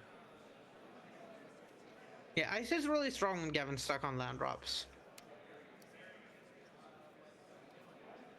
Oh, and that was a top decked. That was a top decked Goblin Sharpshooter. That is one of my favorite cards. So it doesn't untap normally, but whenever a creature dies, it gets to untap, and it deals 1 damage. So that can bring down every single token on Dimitri's side of the board. Yes, I wonder, does Sharpshooter go players or just creatures? It does players as well. Okay, so we could also see some sort of like attempt to close with Sharpshooters after Blast Lightning Helix for 6 damage. Okay, we are seeing Benevolent Bodyguard giving protection from blue, attacking with that Goblin Guide. Do we have life totals accurate? We might not. I think Dimitri's life total is 4. Or 6, sorry. Well, 4 now, I guess. Yeah, I do too, but it seems very aggressive instead of just playing that Sharpshooter. Yeah, I don't know whether Gavin has many ways of dealing 1 in his deck, because this gets Dimitri to 4, Lightning Helix gets him to 1, and then any way of dealing 1 ends the game. So it's just a question of finding one of those. Also, it's quite possible that Gavin recognizes this is the last chance he has to like actually get in for damage through combat, across all those blockers in different colors, so might as well get in now and try and save the and then try and find a way to do 1 damage later. As well as maybe try and bait a removal spell on something other than the sharpshooter if you can.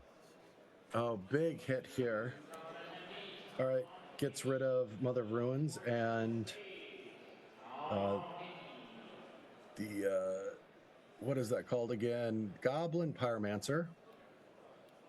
Yeah, Pyromancer are not exactly very good against a board of token blockers.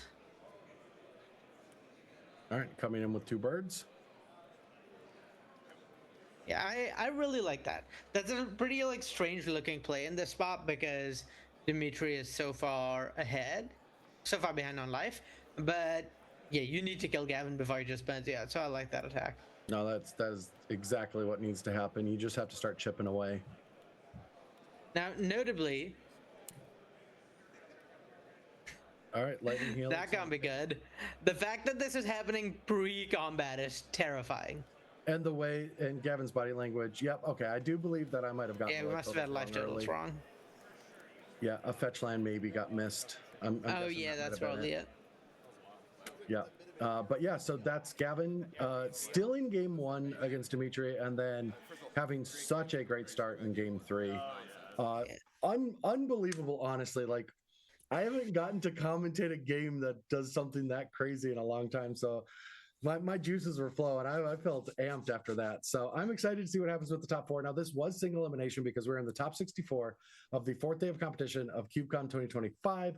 So we're going to see Gavin advancing along with Jarvis, and we'll be able to watch those semifinal matches in this cube.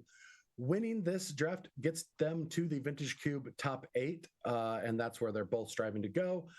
Before we take a break, we just want to send this back to what we're all here for, and that is raising money for American Foundation for Suicide Prevention. So exclamation donate in chat will get you to that link.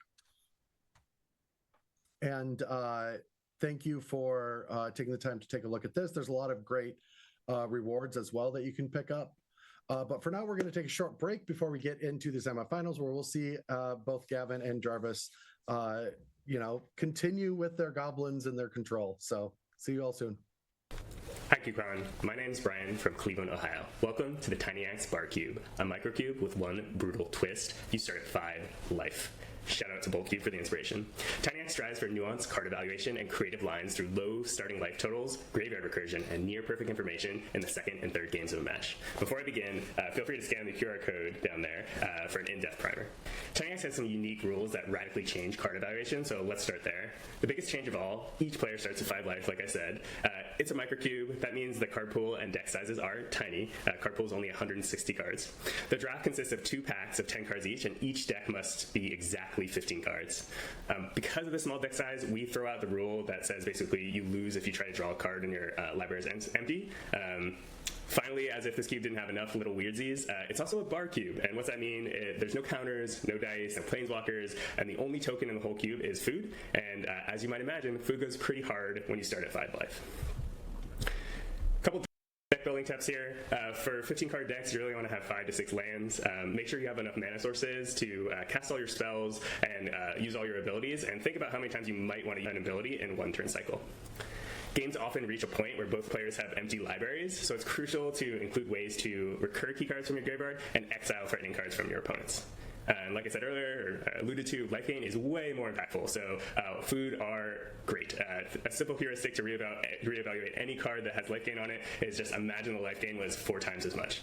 All right, 1 card build arounds. There are some really cool cards that kind of radically change how you play the cube. These are all first pickable, but you got to commit to the bit. So I'm going to go through those real quick. First one is Laboratory Maniac, everyone's friend. Just because you can't lose when your deck is empty for drawing, you can win with Labman. Things you want to pair with Labman are ways to obviously draw cards at instant speed, ways to protect Labman, and ways to get Labman out of the graveyard. Next up is Yudaro.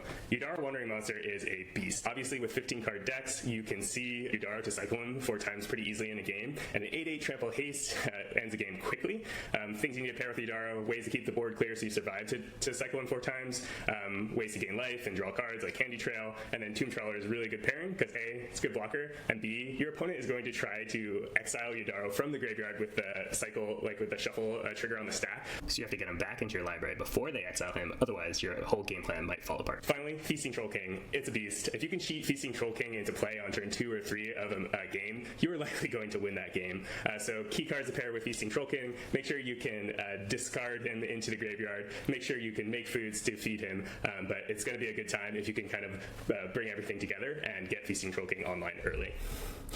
A couple notes about things that aren't in the cube because they would just be kind of broken or make the cube not fun. No land destruction. With 5 to 6 mana sources, any sort of land destruction could shut off your complete splash color or something like that. Direct damage, nothing, no damage that goes to the face. It'd just be too broken. Lightning Bolt would be the best card in the cube by a country mile. And finally, to support the whole like recursion subgreen when you're supposed to be looping things out of your graveyard, so the only way you can exile things is from the graveyard. Yep. And that's it. Hope you have a blast at CubeCon. I always do. And if you see me, if you play Tiny Axe, say hi. Welcome to Uber Bear's Artifact Cube. This is your host, Anthony Adams, one of the 3 hosts from the Uber Cube podcast. If you want to learn more about this cube, check out the show. You can find it on all major podcast players. Now let's get into this cube. So what you can expect this year for the 2025 main event, and this is the 4th run of this cube, is that every single year I go back and I take all of the feedback, I come home and I make this cube better. And one huge difference that I've had, one boon, is I've leaned more into the counterplay or the protection of the artifacts. And this was a major feedback or criticism I received last year. So now you can expect, yes, you have a disenchant, but now you can counterplay it with certain things like giving your cards protection or indestructible. That's a major boon to protecting things like, say, for example, your birthing pod, or maybe you're attempting to do something like the KCI combo. So I've really listened and I've learned. What you can expect also is complexities, building machines, looking for things such as my good friend Stu has told me, which is the deck to beat. You can expect cards, say, for example, like Patrolling Peacemaker that leans into the counters decks. Things are going to get large, wide, and they're going to go tall. You can expect to deal with that, but you can blow them up with Requisition Raid, or you can put more counters on them. Or you can lean into what I believe is my favorite personal strategy, the Rakdos Sacrifice, where trash for treasure out that artifact to get something better, and then Whip of Erebos, the one you tossed in the yard. I love these type of complex playstyles. I hope you enjoy this cube. It has a lot to offer. Check out those sweet mech lands I've added, and don't forget this Titan cycle, which is just bangers in this cube, bombs. But thank you very much for checking this out. I hope you enjoy the podcast, and other than that, happy cubing. Hello, everyone, and welcome back to CubeCon 2025. We're seeing all of the now 32 players battling it out, having a good time, and playing in all those side events. So it has been an awesome weekend through and through. And we get to watch the semifinals of the Old Border Foil Cube, which has been honestly healing my inner child. It's just a bunch of cards from the first couple of years when I played at an LGS, and you know those formative years when you learn Magic and there's just everything still on the horizon. You're just discovering new cards all the time and new strategies, and you're playing these decks for the first time. These were those cards for me. And so this has been an absolute blast. Arya, what are your takeaways from round 1? Like this has been like an absolute delight to watch. Like honestly, like coming in, I didn't have the biggest amount of belief in this, especially in that I feel like we've gotten a lot better at designing cards. Like a lot of old cards just are less functional than new cards, even though a lot of them are like pretty cool and have nostalgia value. So I thought like creating a cube with this premise was cool and would probably play like novelly, but would have some constraints on how good gameplay will be. That is extremely not been the case. This cube is sick as hell. Gameplay has been super synergistic, way more than you'd expect for an old modded cube. The archetypes have been like super coherent and felt very different, and also felt like unique from modern day Magic in ways that I enjoy. I'm like not a fan of how much a lot of cubes frequently devolve to just like 4-color good stuff or 3-color good stuff. And this, like, every deck has a plan, which I really like. Synergy is really important, and the decks are super distinct. They all play very differently from each other, and none of them are super snowbally, and that's nice. Yeah, it has been an absolute blast. But yeah, so before we get into the action, which we'll be watching Gavin in this first match, and Ben White's. we have to take a minute to show what we're all doing here. We are here for American Foundation for Suicide Prevention. So exclamation donation in the chat will get you to this link. There's a lot of great rewards that you can take a look at. So that link, exclamation donate, will get you to all of these different rewards that you can get from this CubeCon distinct, unique art, along with a lot of cool cards and playmats and other things. But let's get into the action here, because we get to watch where Gavin goes. Gavin, to me, is on borrowed time at this point, sneaking through to play against Benjamin White's in this match. Now, I haven't taken a look at Benjamin White's deck yet. Oh, you're gonna love this one. All right, so taking a quick look at it. Where is it? Oh, there it is. All right. Oh, it is blue-black control. Oh, this is gonna be fantastic. This is like old school, like blue like control. We're talking Shadow Mage Infiltrator, literal Morphling, probably a weaker without damage on the stack, but you know, such is life. And a small like reanimation package with Sundering Titan, Ascendant Evinkar, and then Living Death and Animate Dead. Yeah, I love the something of a reanimator. And we've got Gavin starting off with Mother of Ruins to protect a army of goblins, betraying humans this time around. Goblin Guide going in alone for 1 damage. Goblin Pile Driver. And Goblin Sharpshooter comes down. Again, Gavin was ready for the creature matchups, not really hitting them. Yeah, this is very much not what this matchup is about. The fact that Ben has not played any spells in the first few turns, a little bit concerning. The heat is coming with a Goblin Matron off the top, hitting 1, 2 goblins in total. We're getting a Spark Mage and looks like a Goblin Guide. Yeah, I would not be surprised at all to see a Living Death here on Ben's next turn. Like, it's unlikely he keeps the hand without any reason to, like, without much aggression, any reason to, like, any ability to interact in the early game, without a really strong reason to. And Living Death is one of those cards. It's really, really good against Gavin. It's also possible he kept a handful of spot removal and Mother of Ruins is blanking all of it. Send that Goblin. Yes, send that Sharpshooter. All right, so that Goblin Sharpshooter won't untap unless the creature dies. But is going to be able to get that Pile Driver up to a 5/2, dealing a total of casual 8 damage. 8 damage on turn 4. Yep. 2 mana 5/5 creature, no big deal, no big deal. All right. Ben draws, plays a 5th land. Now we're going to see Yep. Border wipe mode Living Death. All right. Yeah, that Goblin Ringleader, huge though for Gavin. Just like reloading before Living Death comes down, really nice. Yeah, and what is that land that Gavin has? I don't know which land that is. I can't say I can quite tell. I'm gonna dig through the lands real quick to see. Oh, is that a Mishra's Factory? I think it is. So that's good to keep up. That can animate as a land. Is that a Blistering Firecat? Yes. It looks like a Blistering Firecat to me. And 2 is not what you want to be against Gavin's stack. No. Getting that damage in. All right, Cloud of Fairies to untap into a Morphling. And all Gavin has to do is find 2 more damage. Has 2 threats on the board right now.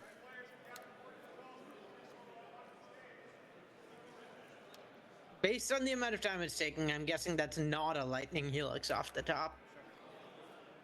Yeah, and I don't believe Gavin would slow roll Mr. Certainly White. not, no. Yeah, I have slow rolled friends in Grand Prix before because I'm that kind of person. It's certainly not beyond like conception, given Gavin and Ben both work together, know each other really well. Oh, is that the 7th card for a Barbarian Ring to win the game? Nice. Oh. Wow. Okay. So Gavin Stills game one. Well, not Stills, just absolutely dominates game one. Is on the Malta 5 though. Yeah, and I suspect Ben's blue-black like super interactive deck is not one you really want to be on the multi 5 against. But also Ben's deck just matches up really, really badly into Gavin. Like this is going to be one of those nightmare matchups where Ben's essentially playing a fair game, can't really interact 1-for-1 with Gavin's creatures without trading down tremendously on mana, and Ben's top end is not like that backbreaking against Gavin, but like the reanimated stuff is pretty beatable, I think. All right, so we are seeing a Frenetic Search. It appears main phase on 3 islands, so Ben is most likely trying to find some action, getting rid of a Crippling Fatigue, which is a flashback removal spell, if my memory serves me. Each global enchantment. So Yeah, and I think that was like- an Ascendant of Inkar as well. so it doesn't like make treachery fall off. So this is a 4/4. Yeah, and then Ophidian comes into play, and doing its best blocking impression. I believe I quoted it directly. I think you're right. I think I looked at it at some point. Yeah, Ascendant of Inkar, one of Ben's best bets in this matchup. Non-red creatures get -1/-1 is really powerful against Gavin's deck.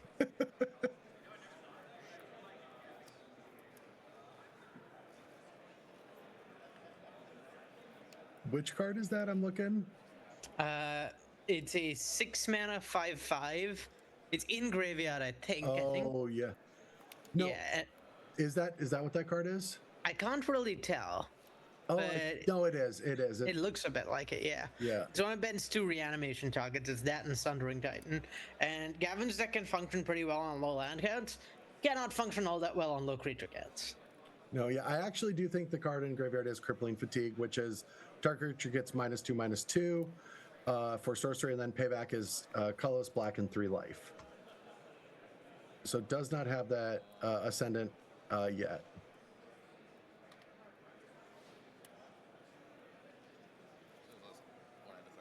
All right, Ophidian is coming in. It's kind of interesting to see how like some play patterns kind of transcend time, or like are part of have been part of Magic's history the whole time.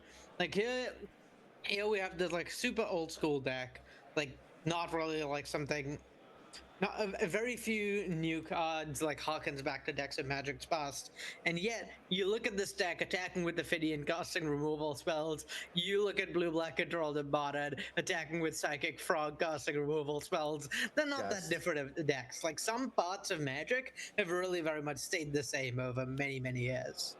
No, that is true, and a lot of those rules have really just always stayed the same thing in Magic, which I always love. Like when a control deck can have a combo, it's almost always too good for whatever format that it's existing in. All right, so Ophidian did get through, going to draw a card, which is not great for Gavin being on a multi 5, and now Ben is drawing a bunch, and that's a Dark Ritual. And a Masticore. Oh, this is an old goodie. I feel like I remember this doing something with discarding cards and killing creatures. So you have to discard a card every upkeep to keep it alive. If you do that, it destroys creatures all game long. And so that could be a strategy for Ben as things go, just being able to pick off all of these threats, regenerate. It is a menace for a creature deck like Gavin's. Yeah, it's in your main phase. The mana empties when it has to be. Yeah, it's Does that make sense? looking kind of tough. Like this ping from the Masticore just held up already. And yeah, it's only gonna get worse from here. Ben hasn't taken that much damage. So yeah, tough spot for Gavin. This is kind of how the ideal game goes in this matchup for Ben, I think, is Gavin doesn't have that much early pressure, and then Ben kind of takes over the game with card advantage. Yeah, and to answer Martin in chat on what do the trophies mean, throughout the entire tournament, that's how many cubes these players have won, that they have 3 in their own pods. So while we are in the elimination phase of it, you still have those bragging rights. Yeah. If there's a way to win the game, it could be a sulfuric vortex. Yeah, Vortex is probably the sort of thing Gavin needs. The problem is I'm not actually convinced that Gavin is winning this race anymore. Like the Vortex is symmetrical, schedule damage to Gavin and to Ben, and so there's some chance this Vortex just kills Gavin, or does not really help with the strength of Ben's board. Now, as we saw from Gavin last round, if there's a chance Gavin's going to go for it this draft, not giving up any of those little edges, just wanting to try to win every single game. So that's the plan. We're going to try to burn out and survive 7 turns. Doesn't seem great against the engine of I'm going to mow down all your creatures with my Manticore and keep cards with my Ophidian. Seems like a good synergistic combo here. Yeah, I think Gavin's only hope is just like spamming creatures and hoping that that can't be good. Sorry, I think that's Faceless Butcher. Yeah, I think that got put in there, potentially because still stuck on 1 swamp. The fact that Ben's other cards are like clearly better than that, though, even though he needed to draw land for that, cannot bode well for Gavin. Yeah, all right, so Mastercore dealing with that creature, Legionnaire preventing 2 of that damage, still drawing a card with Ophidian.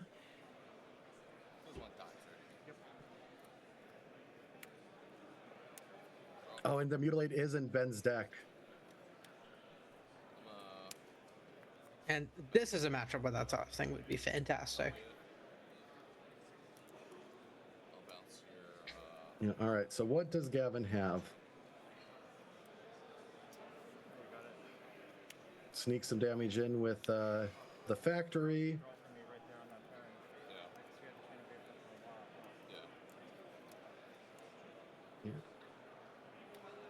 Yeah, the bun spells in Gavin's deck maybe means that his route to victory is like getting a few chip binds to let the Vortex do a bunch of damage and then try and kill with like a burn spell or 2. And it's great to see how cognizant of that Ben is, where he could have taken 2, he didn't need to chump at all, and realizes that, okay, every point of damage really matters here, and this is the way I lose the game, so I'm going to play around it. No, I like that. Just making sure don't get too close to death. All right, so Goblin Matron hits the board. Again, tough decision for Gavin. Options that I could think of are Ringleader or Siege Gang Commander. Things to just kind of clog the board, force that Mastercore to invest a lot of mana into things to survive. Just kind of forcing Ben to spend turn after turn all his mana on Mastercore, I think, is part of Gavin's ideal route to victory. Just not letting Ben develop additional threats to apply more pressure than he is right now. Sadly, also, whenever I've had Mastercore in play, that is also my route to victory. Just spending all my mana on killing creatures. Yeah, this is definitely not normally a recipe for success, to hope that your opponent gets to keep their Mastercore around forever.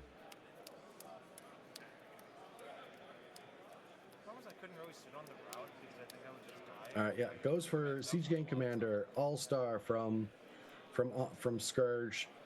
5 mana for a Goblin investment of a 2/2. Not great on the surface, but when it comes into play, you get 3 additional 1/1 Goblins to play, and then for colorless and red, you can sacrifice a Goblin to deal 2 damage. Yeah, it's going to be tough given the commander's not going to stick around for long. He'll probably be killed by the Mastercar, and here we're looking at what, like 4 more damage at Gavin plus 2 from the Vortex. So we're getting dangerously close to the game just kind of ending out of nowhere.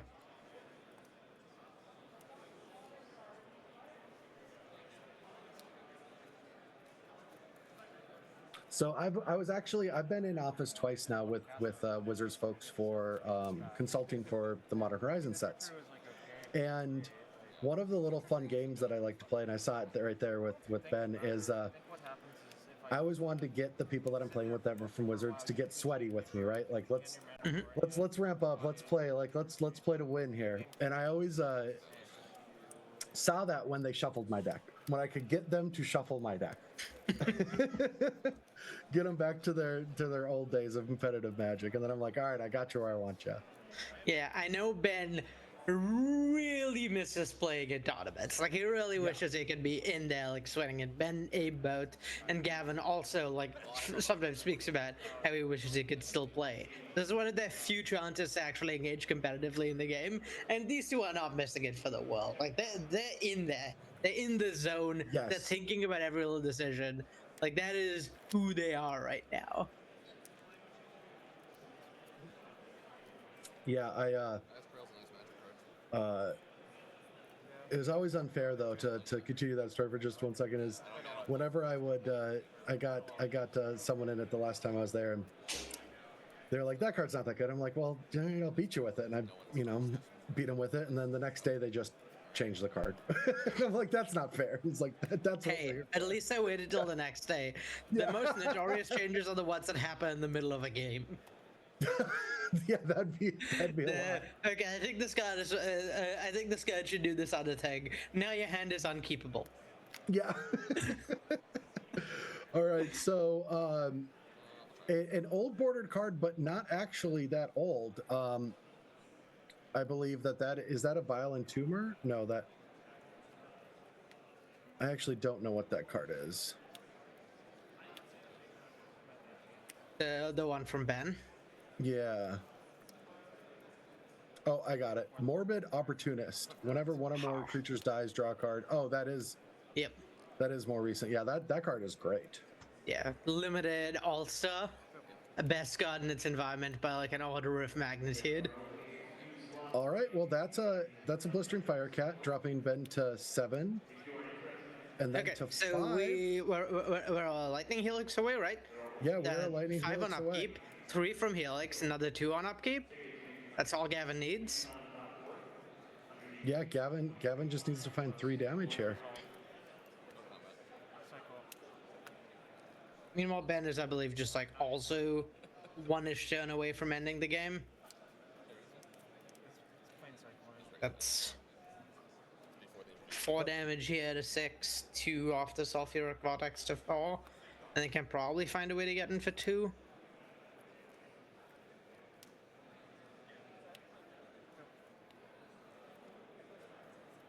Yeah, Manticore can't go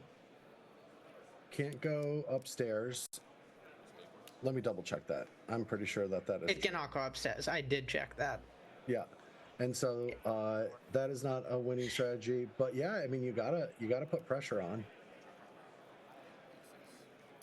Yeah, and the fact that Ophidian, unlike newer versions of this effect, doesn't actually deal damage in the game when it draws you a card means that Ben's clock has been like a little slower than normal.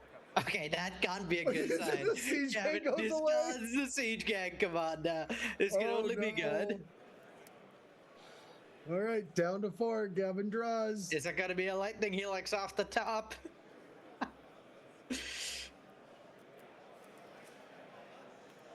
Are we gonna port a land? No.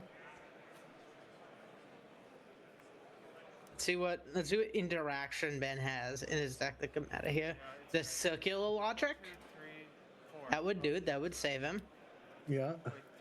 No, it was 5. I assume. 4, 5. I think there's quite a few cards in this graveyard, but I'm not actually that. Oh, there definitely is. The Master Gutsman making him discard. Trust Phil on that. Yeah, and potentially Gavin's thinking, theoretically you could play around Mana Leak, or is there any 4 mana counter spells? There isn't. There might not be, but I doubt Gavin is like super familiar with every counter spell. Yeah, that's fair. Oh, also, yeah, that there it is. Bogarden Hammer to the face. And that does it. Gavin makes it to the finals with this scrappy goblin deck. Yeah, powerful showing. I mean, this Goblin deck has looked super strong. It's just really good at closing out the game. And yeah, Sulfuric Vortex, that card is no joke. It is not. It is not. It does a lot of work. Also with that Blistering Firecat, getting to sneak in 4 damage. Just have to get scrappy sometimes. And Gavin has had to get scrappy in many of these games. And so we're seeing the range that this deck actually provides. But that's going to get Gavin to the finals. We're going to take a short break here in a second before we watch the other Jarvis U match. But before we go, we are here raising money for the American Foundation for Suicide Prevention. Exclamation donate in chat will get you a link. You can donate as well as look at all of the awards and get something cool out of it and help a good cause. So take a look at all of the custom CubeCon 2025 products and custom art for this tournament. And we're going to take a short break, and then we'll be back for Jarvis's match. Before we get on to the finals, we're going to find out who plays Gavin to see who makes the top 8 of CubeCon 2025. Don't leave. Hello, my name is Kyle Ferguson, and I am from Hartford, Connecticut, and welcome to the Control Cube, a draft environment built for players who love stack battles and control mirrors. If you're looking for aggro or infinite combos, this is not the cube for you. Here, victory goes to the player with precision, sharp lines, and the most patience. For a deeper dive, check out the Cube Reviews episode featuring this list. Thank you to Ian Braverman for having me on. In this cube, interaction is everything, with over 45 counterspells and half the cards playable at instant speed. Nearly every game becomes a tense dance of responses. There is only one archetype, control, but it comes in many forms. With strong fixing and a wide color spread, you're free to build your ideal control shell. Just know that your opponents are doing the same. Blue is the most dominant color. With 90 mono blue cards and most of the multicolors being blue, it has the most tools available to it. There are iconic control cards like Cryptic Command, Blue Sun Zenith, Spell Pierce, and Force of Will that are present, and blue offers you a flexible approach to managing your opponent. Every color is also available at a lesser extent. White offers Exile and clears things with Solitude and Council's Judgment. There's a Catchermose sub-theme. There's also Burn with Lightning Helix and Flage. Black excels at hand disruption. It disrupts hands, graveyards, and libraries with Thoughtseize and Gonti. Red pressures your opponent's life total, with cards like Lightning Bolt and Goalie Bringer being the most aggressive color, but still not being an aggro deck. It also hosts the most blue hate, with cards like Pyroblast and Burnout. Green offers ramp and recursion, with cards like Primeval Titan and Wilderness Reclamation to out-mana your opponent. There are creature lands like Celestial Colonnade, recursive engines like Elixir of Immortality, and powerful planeswalkers that will turn a long game into a locked game if you don't have the answers.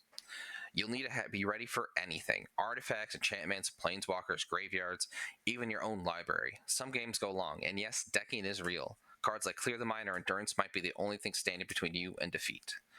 Draft carefully, play precisely, control everything, or lose trying. 100 Ways to Draft is a peasant build-around cube with a twist on the drafting portion.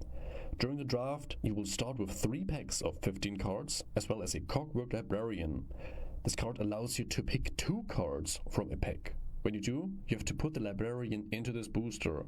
This introduces a new dimension to the draft, and you're able to pick up librarians from future boosters, ensuring later picks are rarely dead for players. To prepare you for the cube, here are a few tips before your first draft. This cube heavily focuses on build-around strategies. While drafting, use your Clockwork Librarian to ensure you can pick up strong card combos from a single pack. You can also pick up multiple librarians and use more than one on a single pack later. There are no classic color pair archetypes to draft. This approach has eliminated on-rails drafting, and you have to evaluate your picks during every stage of the draft. Lastly, in comparison with other peasant cubes, 100 Ways to Draft has a lot less removal and interaction. Playing and drafting removal comes with a high cost, as it will slow down your own strategy. Here are some possible strategies. Counterbalance. Persist combo. Teshar. Sword combo. Builder's Talent. Arcbound aggro. Cast not from hand. Discard. Self-mill. Leave the graveyard. Big spells matter. Check out the full list here, and I'm looking forward to seeing you during this year's CubeCon. Book sale, book sale, book sale, and a Brooding Saga here at CubeCon 2025. What can you find in a Brooding Saga? Fetch lands? No way. Power 9? I don't think so. Alright, what about traps? Any card with a subtype trap? Nope, not in this cube. How about bad fixing? This cube got bad fixing? Nah, this cube is sick fixing. Creatures? Yeah, it's got some good ones. Look at this guy. Kills your opponent's board. Alright, sagas? Yep, you got a lot of those. There's this one, and this one, and this one, and this one, and this one, and this one, and this one. Alright, who's this cube for, though? That's a great question. I'm glad you asked. People like to do a lot of reading. Bring the reading glasses. Gonna need them. Thinking caps? Yeah, bring those. Gonna need that. Definitely. Alright, non-singleton nature? Yeah, of course. Gotta get that gameplay consistency. Loops? Yeah, you got those too. You got this one, and this one, and this one, and oh yeah, that's just infinite turns. This one's the best. So you got this card, and this card, and this card, and oh, that's just a beatdown curve. Never mind. Well, you can still play 95 out of the 360 cards cube. Those are sagas. Yep, got those. I hope. And these two, those are bangers. 5 color. Put them in your deck. Get all the sagas. Do the thing. Come play with the best card type in a Brooding Saga. Trauma Medicine for encountering Fable of the Moonbreak on turn 3, sold separately. Not intended for children under the age of 13. Please use responsibly. Hello, everyone, and welcome back to CubeCon 2025. I'm Brad Nelson. I'm joined with Arya, and we are in the second match of the semifinals. We're going to be checking up back on Jarvis, playing against Phil, who has a fantastic deck. So for everyone that needs a little bit of memory reboost, Jarvis is on a Bant Mirari's Wake deck. Looks very clean, good acceleration, good late game. But Phil has come to battle with something that could compete, which is just my two favorite colors in Magic, which is just a Simic mid-range, lots of cards with a lot of text. And back then there weren't a lot of cards that had a ton of text. And so, but got to put something together that has opposition, a lot of cool synergies, and I can't wait to see that. But before we get into the action, let's head over to see where we're at for the money that we are raising for American Foundation for Suicide Prevention. This is what we're all doing here. This is what all the commentators have been here, bringing all this awesome cube action to you from Madison. And if you're interested in looking at all the rewards, a lot of great playmats and things that you can get in here as well. Also donating to a great cause. Go check that out. The link is in the chat right now. But without further ado, let's get back to some Jarvis U action against Phil. Wow, Phil has 4 wins this weekend. That's the most I've seen so far of any player. I believe that means Phil has not lost a game of Magic, a match of Magic. I believe this is their 5th draw from the event, like the players for this round. And is that true? Well, I guess I could just use that.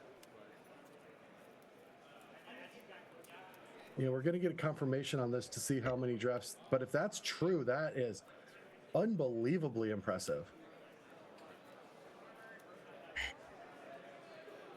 Yeah.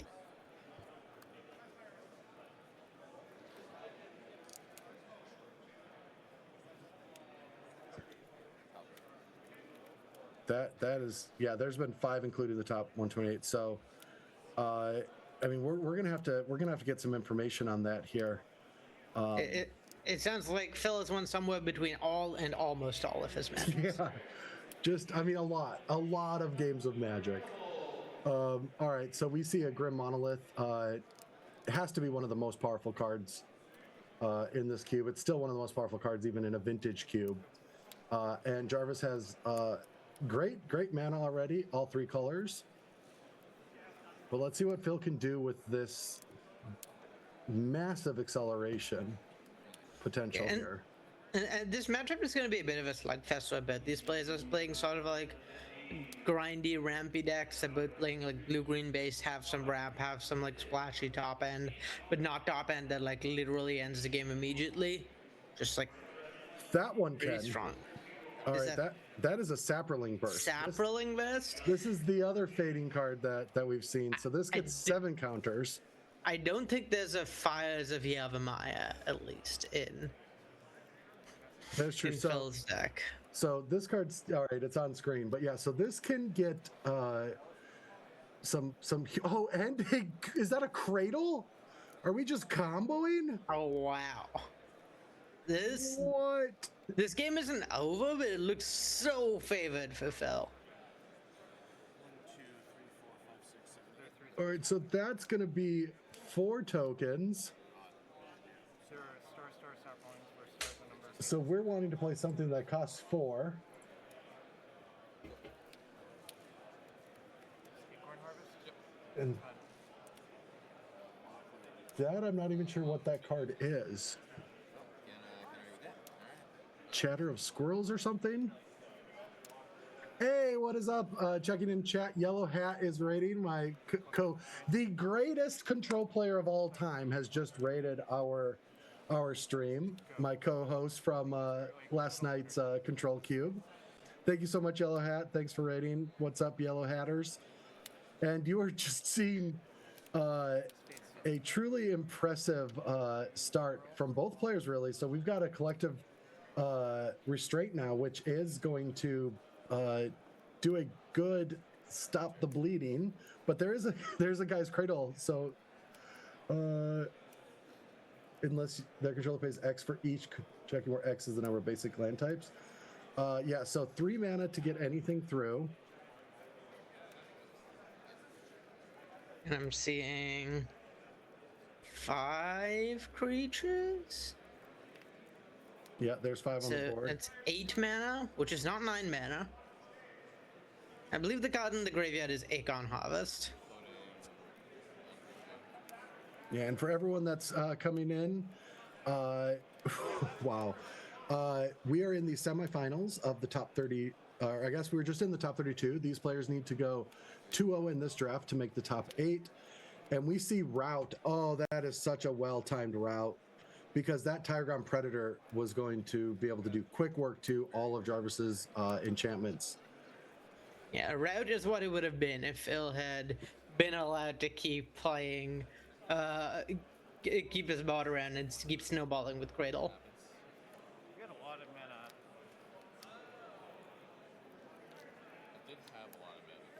Yeah, and so Phil had a lot of explosions, but Jarvis was able to maintain because of that route, and now just has a great defensive card in play as well.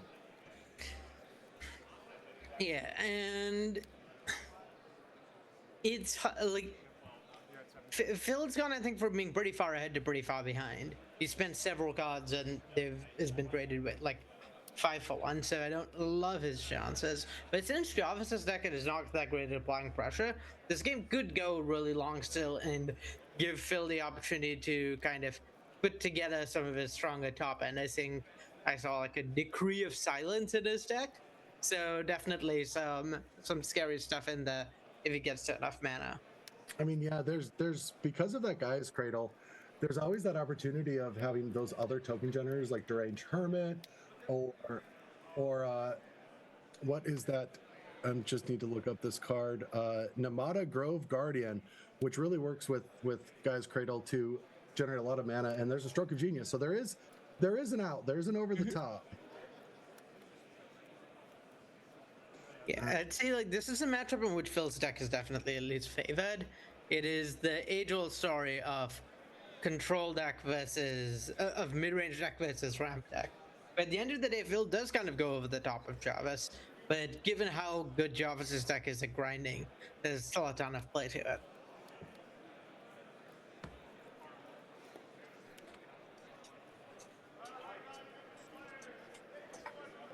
All right, so we see Phil untapping and just saying go. Gotta feel good if you're in Jarvis's seat. Yeah, this does signal to me that like maybe Phil has a counterspell or something, because not attacking with the tokens while you have, and leaving a bunch of mana up rather than attacking and paying for. I guess I don't know how large those tokens are. But there's also the wanting to get that Grim Monolith untapped. Oh, right. Yeah, that too. to reset for maybe another outburst turn, just getting a lot of things into play using that cradle. Stroke of Genius for 6 perchance.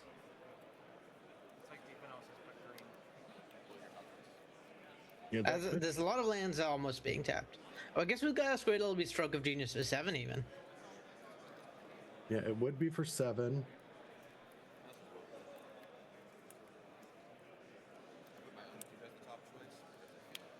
All right, just getting that angel in and just saying, or that dragon, and there it is.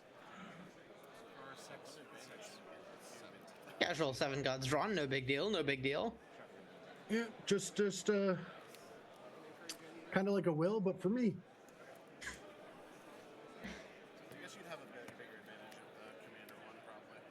All right, now Jarvis is back in the hot seat because Jarvis has to be the aggressor, but with a Gaia's Cradle, that really helps out against that Collective Restraint. Oh yeah, quite make it into standard, but we thought we were pretty close. It's like really busted for sure. Look how this card is actually. And yeah, at this point, Phil's back ahead on gods. He needs to find ways to turn those gods into winning the game, which is somewhat difficult for his deck to do. It's like pretty deadly and slow.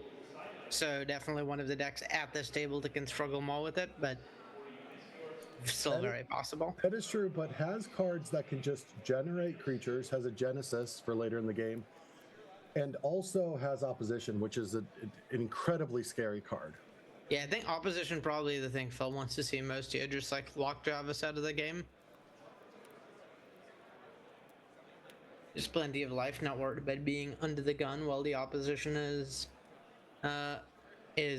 like locking down Jarvis's lands. Oh, this is everything I want to do out of Magic. Just these 2 colors, put this much mana into play. So let's see. Phil untaps the Grim Monolith at end of turn. That gives him a casual 6, 11, 12, 16 mana. 17 if he hits all hand. So, you know, no big deal, no big deal. Yeah.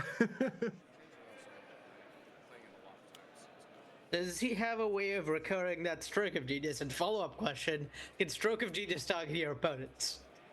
Stroke can, yes. But Seal is going to come out and just sit there. I like just sitting there. Your opponent has enough mana. Just getting rid of 3 isn't really going to do much. And you have to be wary of that opposition, because I do believe Jarvis did see it in the draft. No, somebody has it. And if any deck does have it, it would be the deck that's playing Acorn Harvest. Yeah, opposition, terrifying. Decree of Silence, also another really powerful enchantment that it's nice to get your disenchant out ahead of. Fair's fair. I didn't do anything last game. Yeah, I'm modified this game. All right. Probe to... Oh yeah, kicked with the Birds of Paradise. I didn't even see that. I was thinking it was just going to be the blue side of it, but with that probe, being able to force Jarvis down to no cards in hand. Nice. Yeah, that leaves Phil in a really good spot, I think. It's just like, even if there isn't a thing currently ending the game, just having this bigger mana advantage and card advantage is really nice.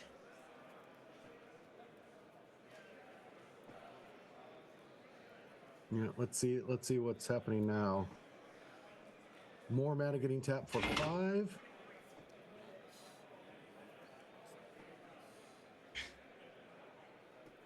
It's just all the bed finding get closed. I don't think there are more X spells in Phil's deck. Oh, that sequencing was so great, because now that's a Grizzly Fate with Threshold. That's 4 bears. Yeah, just a whole woodland worth of animals on Phil's side. Yeah, and could just tap that guy's Cradle to get 4 more bears, but instead going with that giant symbiote.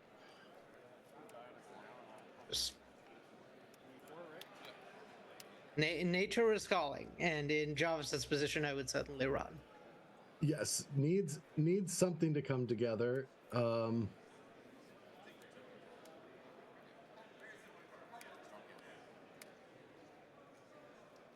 Yeah, the Timeless Dragon I think is like one saving grace, just like a large flyer or something. Maybe that plus drawing an Exalted Angel or something of the sort could allow him to clock fill sufficiently well to like kind of end the game before it goes super long.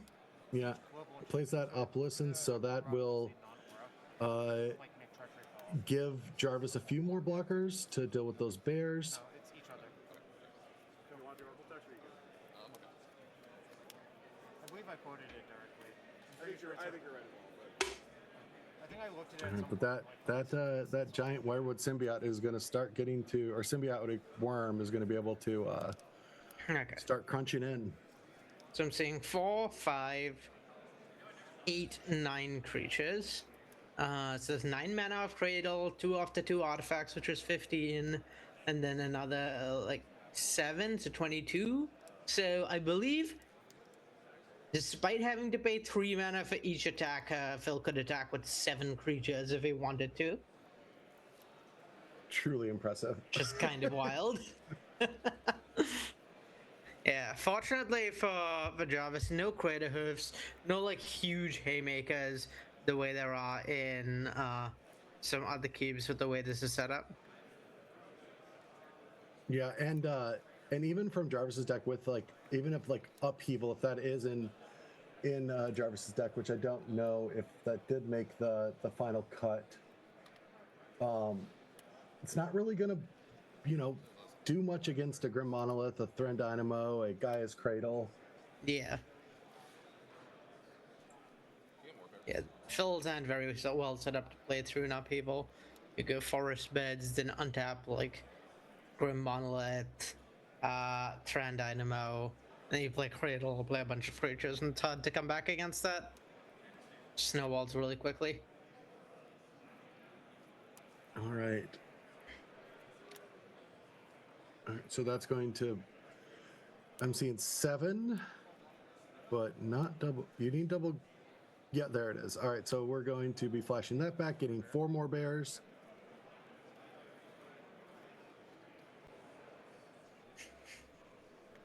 Yeah, this board is starting to become unbearable.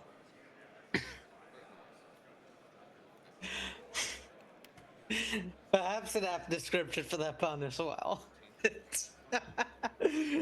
Yeah, it's pretty hard.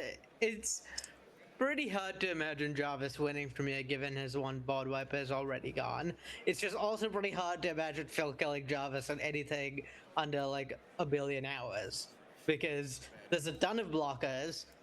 He can only attack with like 7 or 8 creatures at a time, which is not normally an only, but given how many creatures they have, it is kind of an only. And then once you get into a spot where, well, if you could flunge, you definitely would. You could just kill Jarvis in 2 turns. But if you can only attack with 7 creatures, all of a sudden Jarvis can make like 3 good blocks and take like 6 damage or whatever, and you're trading pretty badly. So every point really matters. Yeah, it's in your main phase. The mana empties when it has to be in different attackers. Does that make sense? Yeah, that makes sense. Okay, so there was a sequencing issue with Collector Restraints, which I can understand. Phil was thinking, oh, I can just tap this Cradle, put this creature in, and then use the rest of the mana to attack, but that's not, you're going to lose all of it.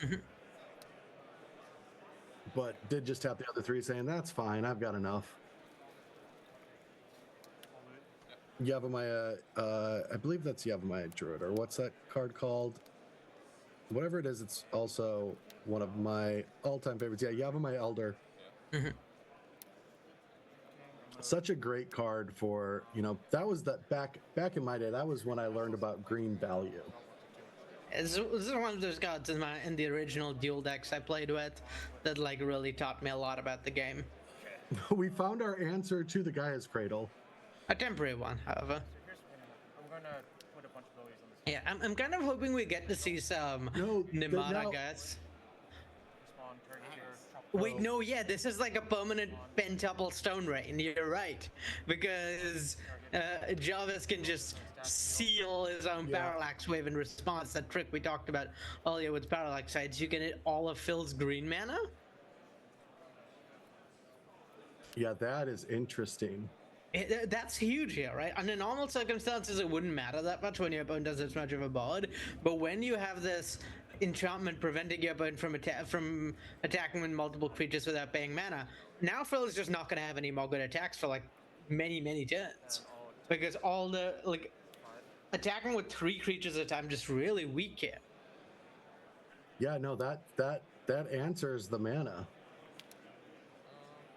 Yeah, I was basically really hoping to see some Namada Gaia's Cradle like action over here. Exponential growth is something I'm a really big fan of. And that is maybe not the largest exponential growth, but it's like 1.5 raised to n, where n's a number of turns, and I would have enjoyed seeing that. All right, so now we're in this game where Jarvis has found a way to win, and needs to effectively fade potentially an opposition. Oh yeah, opposition just wins here probably. Oh, Chain copying it, bouncing oh yeah, because it's a creature being able to now. Oh wow, yeah, the downside of opalescence coming up again. Well, it didn't come up last time, but it might have if Jarvis had seen the line to blink us on wave, and yeah, very much relevant here as well. Yeah, because of the opalescence, that collective restraint was a creature able to be bounced, but also Chain of Vapor could have just bounced it on its own, right? I believe so. Yeah, non-land permanent was over. So that wouldn't have mattered, but cool points for doing the Mana War.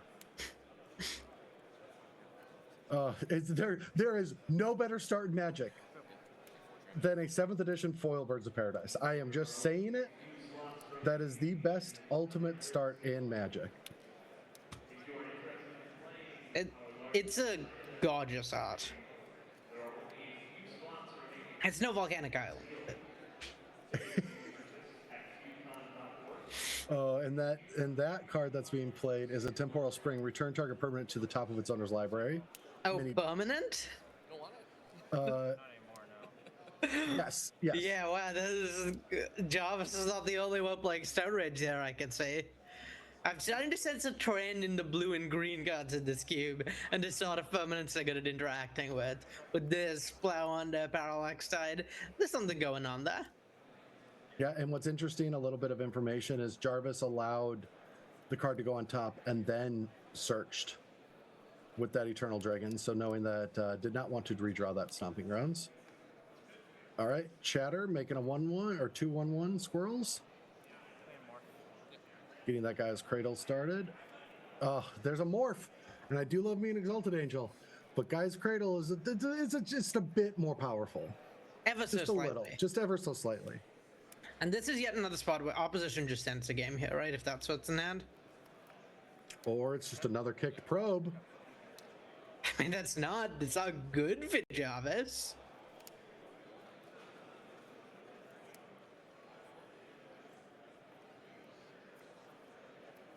Yeah, a lot of the time, like, slower decks like these will have sort of like counting problems when you're in Jarvis' seat and you don't have like that much actual card draw or things to put you up cards, but it's just hard to have the total number of cards to play spells up the curve, consistently hit your land drops, and then also play a top end. Yes, that is that was actually a lesson I tried to teach a lot when I was playing competitively in Standard, which was effectively the 1-drop and 5-drop dynamics of deck building. It's like you can never curve to 1 to 5. Like you need 10 for that curve. You need 10 of your 11, 13 cards that you draw, 11 to 12, and so usually you want your curves to be 1 to 5 or 2 to 5 or 1 to 4, 2 to 5, things like that. Yeah. And so these like slower mid-range decks, once you start giving them, like making them discard cards, it becomes pretty hard to just count to 5 lands plus spells plus 5 drop. Like the dynamic just becomes significantly worse as soon as you start going down cards. Yeah, and then I all but mastered standard rotation, 5 sets to 8 sets, and then you kind of all took that away, which I agree, it's better. It's better, but you know, I understood it's like at 5 set standard, 2 to 5 is the mid-range curve you want, and then things trend to 1 to 4 as you get up to 8 sets. All right, so Exalted Angel is going to start attacking, hoping that it's going to be enough. It is not the best place to be. Down a game, having to be the aggressor when you were the control deck. Facing down a casual, what? This is 10-5, and I believe that's 10 mana, 11 mana, 10 mana. Yeah, and so we're seeing all those scrolls coming in. I kind of really hope we see Decree of Silence. I don't think I've ever actually seen that god cast. I've never seen it cast either. I've seen it cycled a lot, but... Or Namada, like I said, sucker for that exponential scaling. Thin margins. If I didn't play the Morbid Opportunist, the way your hand broke, I probably would. All right, so actually not the biggest follow-up. No, I guess the Mog Fanatic was gone by that time. So we're still in Exalted Angel being able to race all of this. Yeah, Phil has all the mana in the world, but does need some way to actually win with that. Otherwise, this Exalted Angel will beat him to death. All right, that Lanimore Elf. Hitting play.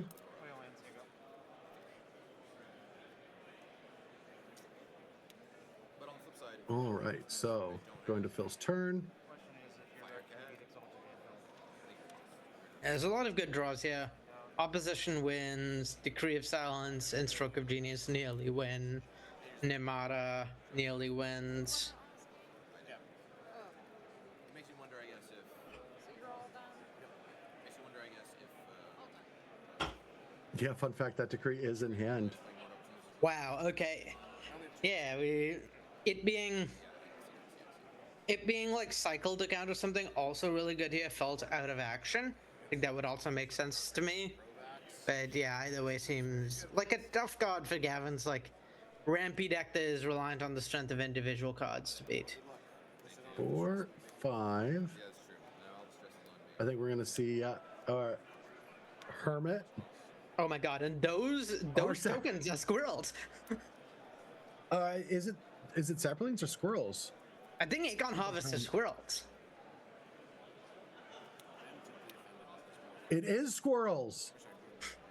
These are all now getting +1/+1. The combo, the synergies in Phil's deck, the deranged Hermit plus Aegon Harvest curve, not one you think of very often, but that's gonna put a clock to Jarvis. Yeah, that's 10, and now the worm is in play too. Oh, this is a lot. And even a card like Route ends up with 4 1/1s on the board. Yep. Like Jarvis's kind of one saving grace was that he was winning the race. Now he's not winning the race. Not close. That is just like extremely lethal next stat, I'm pretty sure. It's 18 if the block happens, or 20. Well, the worm also represents another 7, right? Yeah, I'm thinking if the elf blocks the worm. Oh, does the worm not have trample? No. Sorry, I shouldn't have been so presumptuous about words on cards needed flavor text back then, Arya. Didn't have enough room.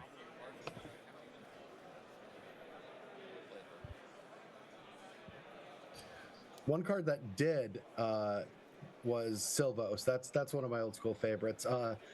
Yeah, do you want to know what my first trade ever in Magic was? It was Pluto Delta for a Silvos. I'm the one giving away the Pluto Delta. Sorry, I lost my mic for a minute there. Oh, okay. But yeah. But yeah, so we see the guy's Cradle paying the upkeep on the Hermit. I think Arya might have lost a little internet. And we're seeing a big old attack in. All right, you're back. All right.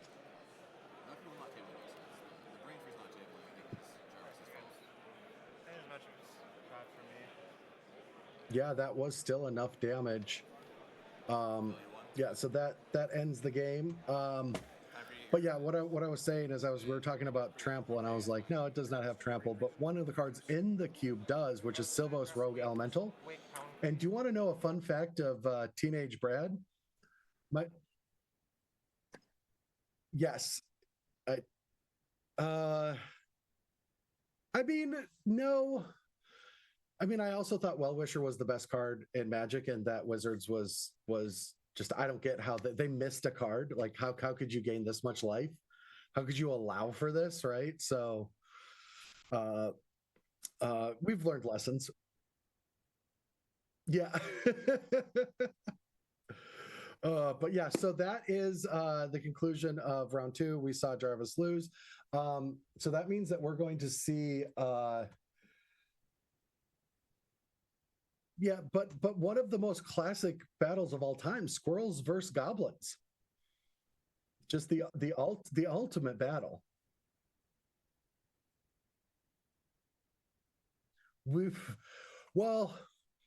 MH2 does exist now, but not in this cube.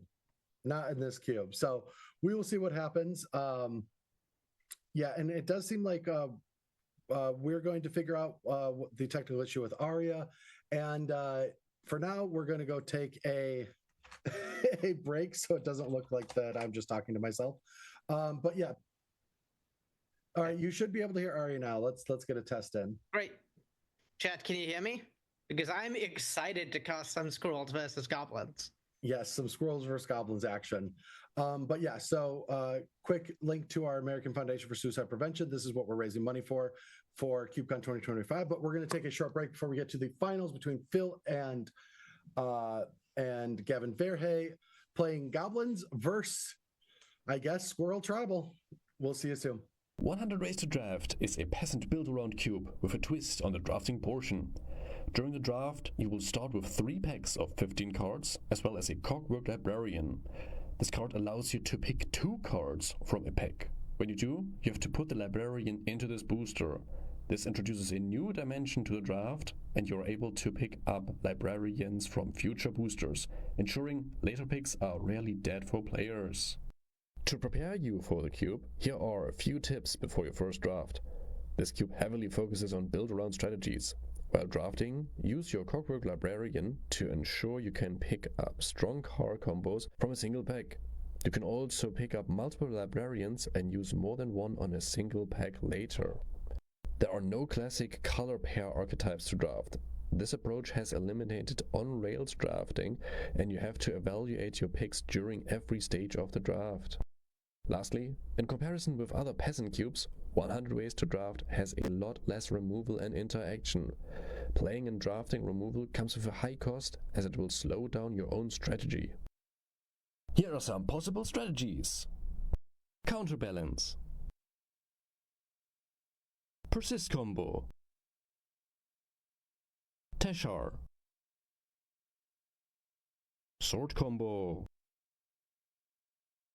Builder's Talent. Arcbound Aggro. Cast not from hand. Discard. Self-mill. Leave the graveyard. Big spells matter. Check out the full list here, and I'm looking forward to seeing you during this year's CubeCon. Book sale, book sale, book sale, and a brooding saga here at CubeCon 2025. What can you find in a brooding saga? Fetch lands? No way. Power 9? I don't think so. Alright, what about traps? Any card with a subtype trap? Nope, not in this cube. How about bad fixing? This cube got bad fixing? Nah, this cube is sick fixing. Creatures? Yeah, it's got some good ones. Look at this guy. Kills your opponent's board. Alright, sagas? Yep, you got a lot of those. There's this one, and this one, and this one, and this one, and this one, and this one, and this one. Alright, who's this cube for, though? That's a great question. I'm glad you asked. People like to do a lot of reading. Bring the reading glasses. Gonna need them. Thinking caps? Yeah, bring those. Gonna need that. Definitely. Alright, non-singleton nature? Yeah, of course. Gotta get that gameplay consistency. Loops? Yeah, you got those too. You got this one, and this one, and this one, and oh yeah, that's just infinite turns. This one's the best, so you got this card, and this card, and this card, and oh. That's just a beatdown curve. Never mind. Well, you can still play 95 out of the 360 cards of Cube. Those are sagas. Yep, got those. And these two, those are bangers. 5 color, put them in your deck. Get all the sagas. Do the thing. Come play with the best card type in a Brooding Saga. Trauma Medicine for encountering Fable of the Rubric on turn 3, sold separately. Not intended for children under the age of 13. Please use responsibly. Judge, what the f*** am I looking at? The ball pit, like its name implies, is an environment of unknown depths, filled with strange and wondrous objects in which one would normally not allow their vulnerable adult body to become immersed, were it not for the colorful allure of the spheres and the deep animalian urge to crawl into weird holes in the ground. The ball pit is built around 3 central rules. You can cast any card face down as a copy of Chromatic Sphere. You must draft all of your lands. This is a desert cube. You will draft a total of 60 cards, which form your final deck. No cuts, no sideboards. Because remember, you can always cycle a card by playing it face down as a copy of Chromatic Sphere. Gameplay-wise, the ball pit is a cube where most of your colored mana comes from cracking spheres, where most of your removal is aimed at resonant power outliers, and where most of your victories come from catching your opponent off guard with hard-fought value. Design-wise, the ball pit is a beautiful chimera between every Timmy's magical Christmas land of gorgeous curiosities and every Spike's violent desire to ruthlessly squeeze the last drops of joy out of someone else's beloved childhood playthings. Timmy's get to steamroll their opponents with armies of souped-up golems and obscure gleaming contraptions, and Spikes get to answer the question, what if Pithing Needle had cycling 1? Flavor-wise, the ball pit is what Vorthos and Melvin would co-write in their dream journals over a motel breakfast the morning after a lengthy bender in the chrome-themed jazz bar of a 1950s pulp science fiction convention. And if that doesn't interest you, I honestly don't know what else to say. So jump on in. Let the spheres guide you. The ball pit awaits. Hey! A bunch of us were gonna get together and test out my new cube. We were hoping to get an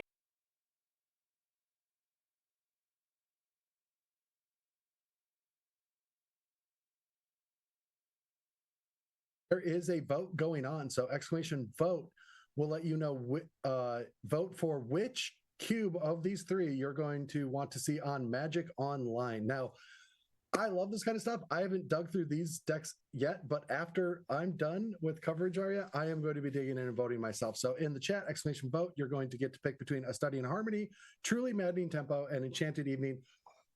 Unbelievably great names of cubes. I can't wait to dig in to see what they're all about. All right, and here we are seeing all the action happening. There is a Zach Hill even there. I need to go here. That is awesome. Seeing just who's there of all of the people that I haven't seen in a decade.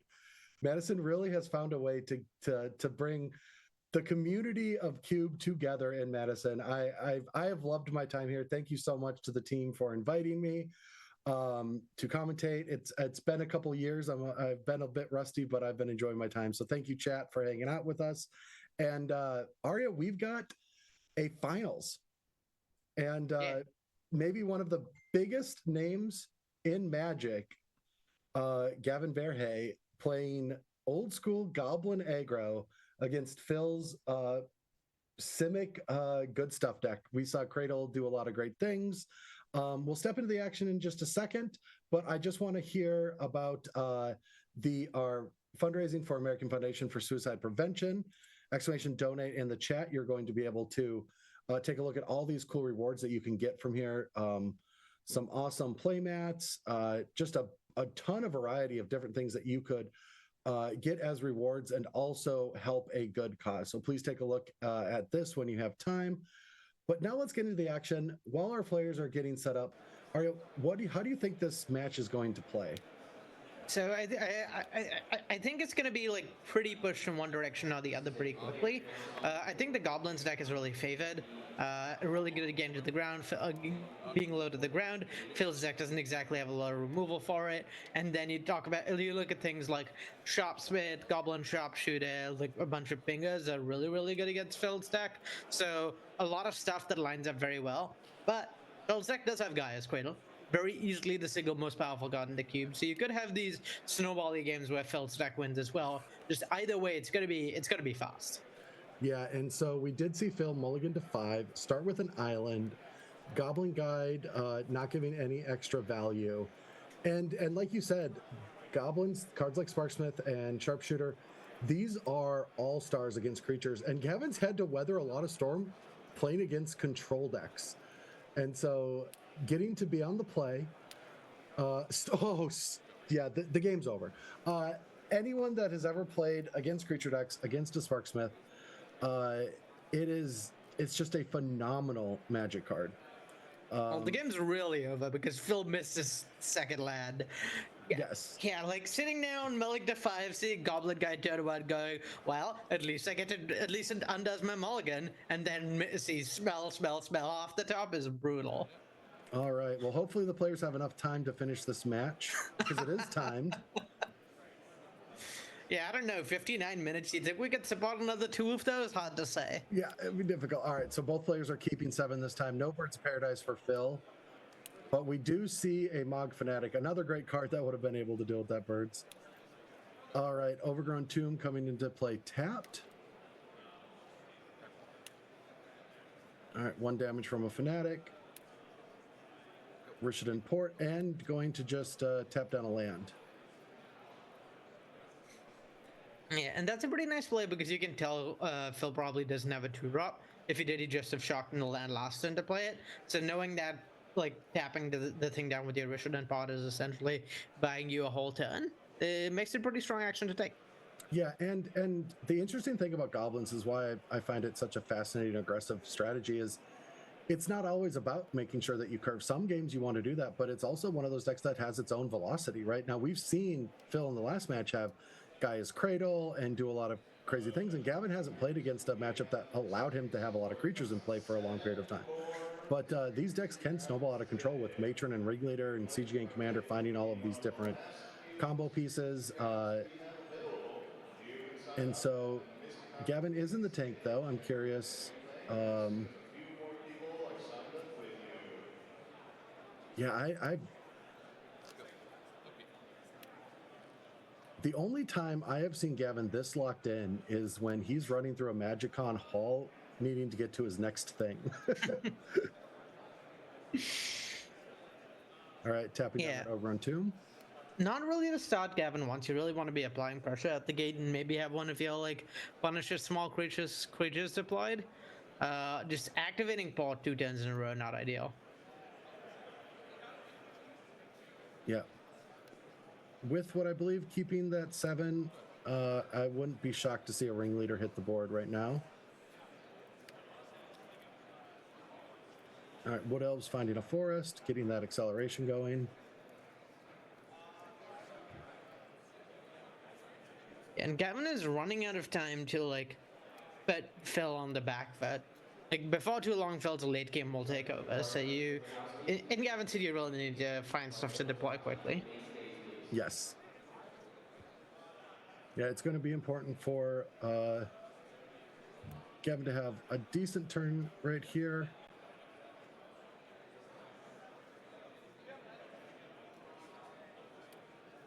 Yeah, there's a lot of cards in Gavin's deck that are like pretty dependent on getting in early damage.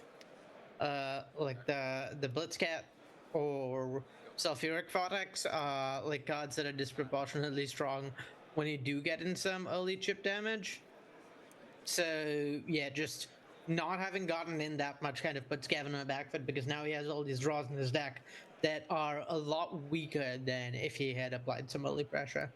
You really see the difference in when this deck draws Goblin Guide and doesn't in terms of amount of damage it gets in early. It's really night and day. Well, that is going to put some roadblocks on that Mog Fanatic. Yeah, Gavin would really like to see a sharpshooter here. The Fanatic itself does line up pretty well into Hermit, which is nice.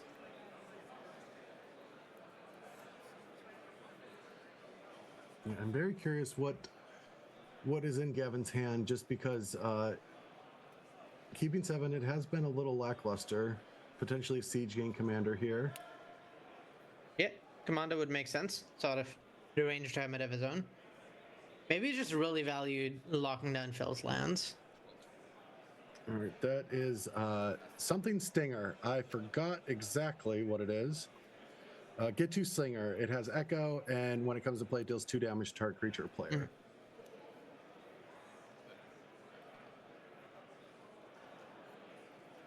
All right, so I like this because that Monk Fanatic can still deal with that Deranged Hermit. Oh, Guy's Cradle does hit the board.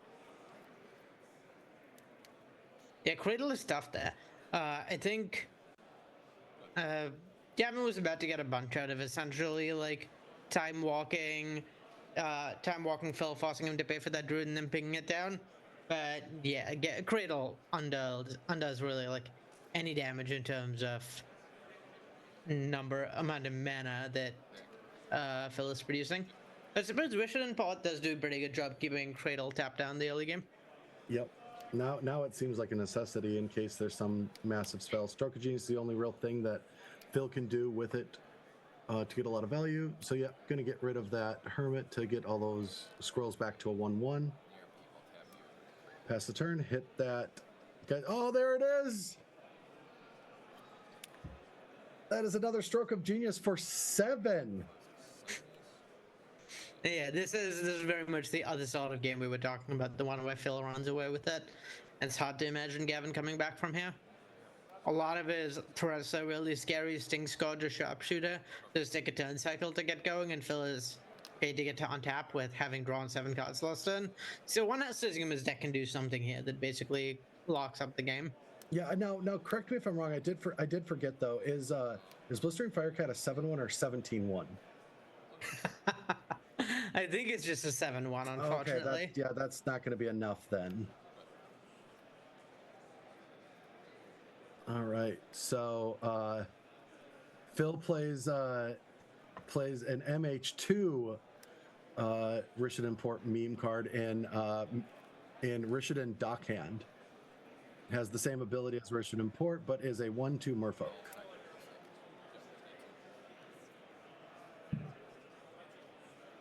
You can tell Gavin is really sweating it, really trying to like get every edge, because at this point it's pretty hard not to go next. You're so far behind on like cards, mana, board presence, but Gavin's not giving up 1 inch. He's scrapping. You should it. I was a player that conceded early in a lot of spots. I just don't like losing, and sometimes I would early. And it's the Reed Duke philosophy of never give up. And I applied that, and in my first Grand Prix, I won a game in the top 8 where I deployed that strategy. That's a 1/2. That's a start. Yeah. That Goblin Ringleader does help.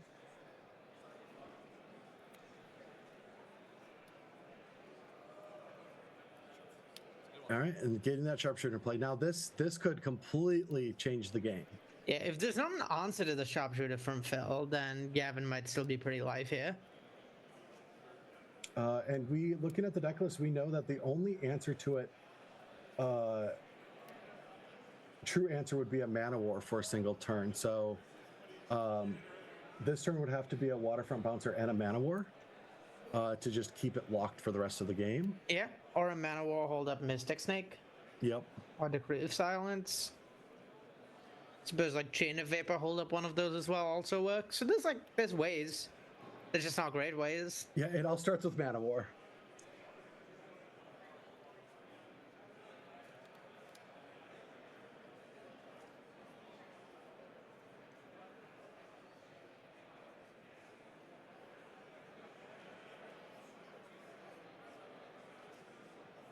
Or it's that card. That is, yeah, I forgot about Temporal. Yep. Temporal Spring. So Temporal Spring is able to put it on top of the library. Yeah, still not a permanent answer. Still needs a counterspell of some sort. But might be enough time to make some action happen. Opposition could also theoretically just keep Gavin's mana locked down. Yeah. Decree of Silence would probably be a game here. That also will do it. Treadwind Rider, that is an old classic. Yeah. Yeah, so this is a card that's going to allow Phil to tap it along with 2 other creatures and return a permanent to their owner's hand every turn. So that will isolate that Goblin Sharpshooter. Yeah. Phil is very much playing cards we would not make today typo. In terms of tap all your lands, bounce 6 creatures turn over turn, put a land card on top of your deck. Yeah, I'm kind of learning that with my voyage into Commander recently, and I'll see a new card come out and I'll be like, oh, that interacts unbelievably well with this older card, and it's like, you can't do that. Don't do that. You can do it, but you shouldn't do it. And I was like, but it exists. Yeah. Surely if they hadn't wanted you to do it, they wouldn't have made it, right? Exactly. Like, why can't I warp in my Myojin and blow up all the lands?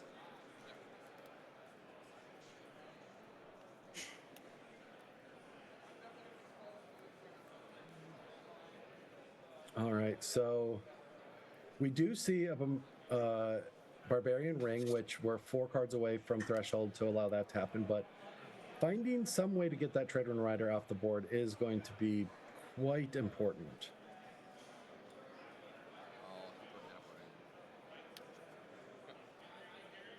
Sharpshooter is back. Yeah. Like you said, the rider can just bounce it. That is a bit of a tempo sink for Phil. So that's one saving grace for Gavin is if that's happening. Fire Blast on Treadwind Rider. Okay. That's an answer. Gavin's back in it. And that gets you closer to that Barbarian Ring. And the Sparksmith. Okay. We've got a game. Creatures are not allowed for Phil anymore, apparently. They won't be next turn. This is the last turn, Phil. I'm actually getting word, and creatures are now banned. It's official. You banned creatures? Yep, just none of them. So, am I getting the world premiere? Is this? There's a new BNR. No. It's right? only for this game. Just for this game? Yes. Y'all just keep changing the rules lately. What can I say? Gavin's got the authority, clearly.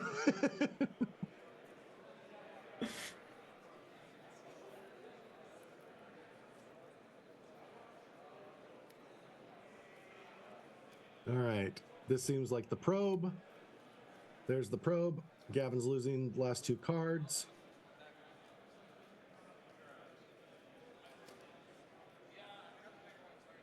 Interesting.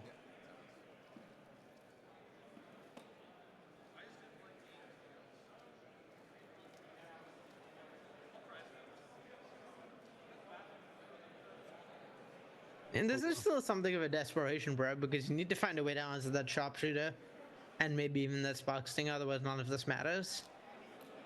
I am loving seeing this locked in, Gavin. Also just being cognizant of you resolve your part of the spell first, then you can see what I'm discarding.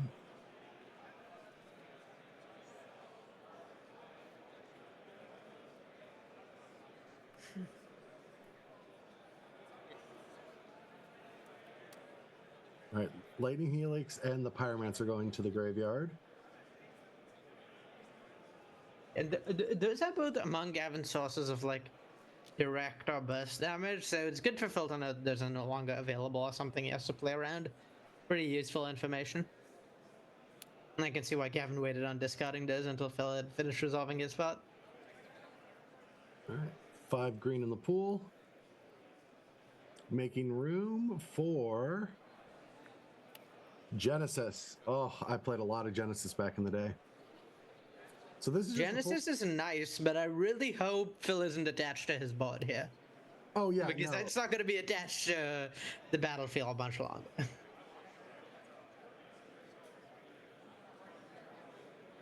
Yeah, sharpshooter kills all the tokens, then pings the Dark Hand, then Sparksmith kills that Genesis, or like EF Mild or something, and then the sharpshooter gets to ping again. And I believe that the slinger isn't a goblin, so Sparksmith plus that sharpshooter will be able to deal with the Genesis. So without the ring, 1 creature could live on board. Okay. Wow. 1 whole creature, probably not the most terrifying for Gavin on the spot. It's kind of interesting how the game in which he's drawn sharpshooter is playing almost like a control deck, where it didn't really matter what happened in the early game. The late game is what it's all about for him. Oh yeah, I mean that's what. Honestly, like I said, I said earlier, when I started Magic, I Onslaught, Mirrored, and Standard. Both my friend and I only owned Affinity and Goblins, and we each owned a copy of both, and so we learned those matchups, and that's what taught us how to play Magic. It was very technical, but I still consider it some of the most fun I've ever had playing Magic, and it really shows how Goblins can be a control deck, and how both decks can play both of those ranges. Goblins really is just kind of a creature control, trying to be scrappy with dealing damage. That's why Pile Driver's so good in those other matchups. Yeah, and the question for me here is like, is the Genesis worth killing? So Gavin could kill the Genesis, but I don't know that putting it in the graveyard is a good thing. But it does deny Phil mana. And it allows Gavin to start attacking, and also I don't think there's anything that scary in there. Yeah, the range summon not exactly the scariest threat into a sharpshooter. No.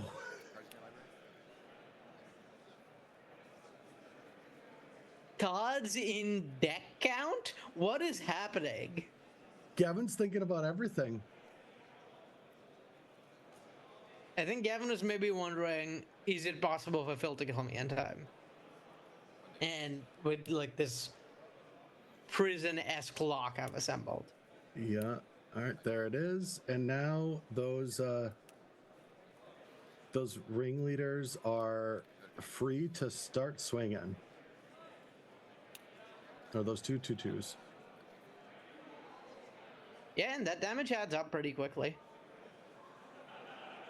Oh yeah, and what's also interesting is with that Barbarian Ring sticking around, any other 2 toughness creature on Phil's board will allow the Sharpshooter and the Ring to take both of them down, because you can deal 1 to one of them, kill the other with the Ring, and then finish off that other creature. All right, so we're gonna see Port hit Port. Yeah, only 1 mana off the Cradle now, so it's not as much pressure to tap it down. And yet we have Sparksmith and Sharpshooter killing basically anything Phil can have. Yeah, now we're just gonna what are we getting back with? All right, we're just gonna get the Treadwind Rider. Makes sense. It's like one of the harder to kill creatures, but it's still not that hard to kill. No, it is not. Yeah, Phil just needs to pair it with like a mana wall or something to buy some time. The plan is eventually maybe Sparksmith damage adds up, but that's typically not the case. Yeah, it's unlikely the Sparksmith damage will add up faster than the damage to Gavin's face from Gavin. The damage to Phil's face from Gavin just attacking. Yep. All right. So.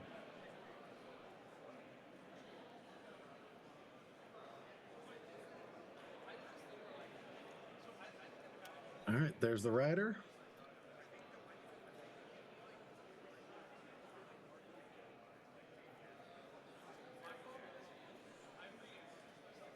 Yeah, I think Phil's main out here probably involves throwing a bounce spell. Either Mana Wall or Train of Vapor. And an opposition. Opposition not at its best when you have 2 creatures. Oh, actually. So what Phil could do here is on his turn, tap the Pinger, because that one doesn't untap during your untap step, right? And then Gavin only has 3 goblins and can't kill the Treadwind Rider. There is the ring still. Right, yeah. And I assume Gavin has Threshold? Yes. Okay, yeah, that makes it pretty tough.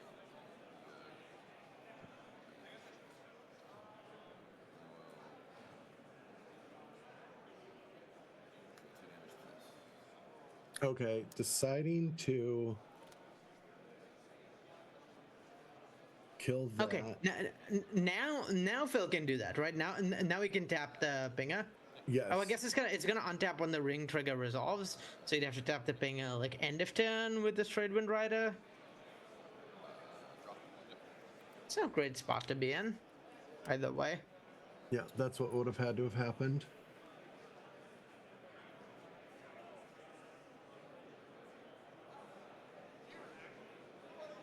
And now the Trade Wind Rider is just down. And yeah, it's hard to imagine Phil coming back from here. Like, his big haymakers are stuff like Decree of Silence. Nimata, I suppose, is his best bet at getting back into this game, maybe? Not after a Siege Gang Commander. That is... So that, along with the Sharpshooter, does mean that every activation is 3 damage to the face, and that's a Sharpshooter starting to go... That, and now we're seeing a great sequencing from Gavin. Before those Goblin tokens come to play using the Sharpshooter, because it does... You have to take... Sparksmith does deal damage to you for each Goblin you control, so trigger on the stack, make 3 Goblins, so Gavin only takes 4. And then in for 2. Yeah, this game is starting to look a bit like a foregone conclusion. Yeah, I don't think there's anything in Phil's deck that can really get out of this. Yeah, that should just very easily be lethal next turn with all the mana Gavin has. And no upheaval or something of the sort from Phil to like start over. Yeah, opposition not very good without creatures. Yeah, which is very impressive because this still is a game where Gavin was not doing a lot in the early game, had a lot of blowouts early, and just finally found the 2 Goblins that can really take the game home.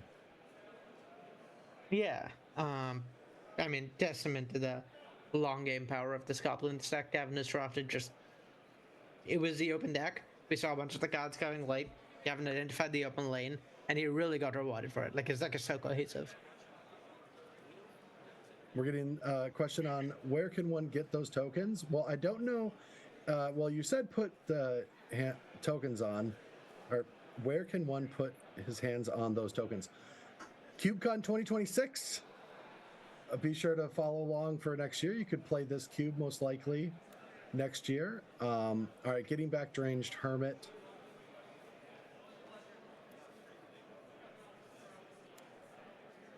Yeah, maybe he draws a bounce spell for the binger, for the Sharpshooter, and then gets to Deranged Hermit and presents some blockers.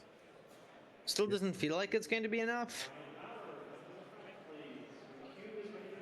Yeah, potentially Mana War to hope something can happen, but you also have that Siege Gang that will just eventually win the game. Yeah, even Hermit here, plus Mana War. Okay, there's a Mana War. Yeah. But, oh, and Gavin misses the opportunity to ping Phil's face with that. Yeah. And that's huge, right? Because if Phil goes to 8, then 4 Siege Gang activations just kills him. Yeah, in fact, with the number of creatures in play... Even as it stands, he might just be dead on board. There's... what, 7 attackers? 7's not quite enough. I think that puts Phil to 1. There's the Birds of Paradise. And finally the Hermit with 4 more squirrels entering the battlefield. Okay, that's definitely enough blockers to not be dead here. I mean, it's still 2-turn lethal with the Siege Gang, but... Yeah. Yeah, it is 2-turn lethal, but actually, end of Gavin's turn, Phil just taps down everything Gavin has. If the Sparksmith gets activated, that's like 3 damage to Gavin's face. 4 damage? More than... It's a lot of damage to Gavin's face. And so Gavin suddenly has to start throwing creatures at Phil's creatures to not die. Yep. This is a hell of a game. Oh, right. Those were tokens, not lands. So Gavin didn't have the ability to do 8 damage anyway. No. So maybe he didn't actually have outs here to have lethal this turn, though could have gotten a little closer. All right, let's see what happens, because now with that Genesis, things are actually kind of heating up. All right, so one at a time, tapping things down. Tap for red, I'm guessing.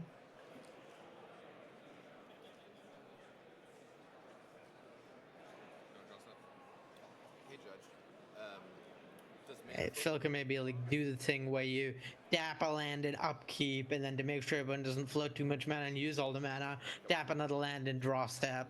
Yeah, what's actually interesting like right here is Gavin's asking a judge, I think, a question, and it's a great timing thing. Gavin during his upkeep said pass, right? So Phil said tap your mountain. He tapped for red, and then Phil's like, I'm done with things, which means that Gavin just does lose that mountain. Doesn't get to use that red source of mana because of how passing priority works.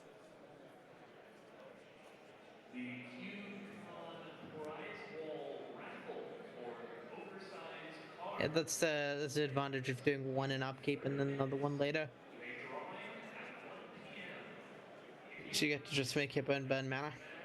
Yes, exactly. And then if Gavin does use the mana, then Phil can tap another land. Yep.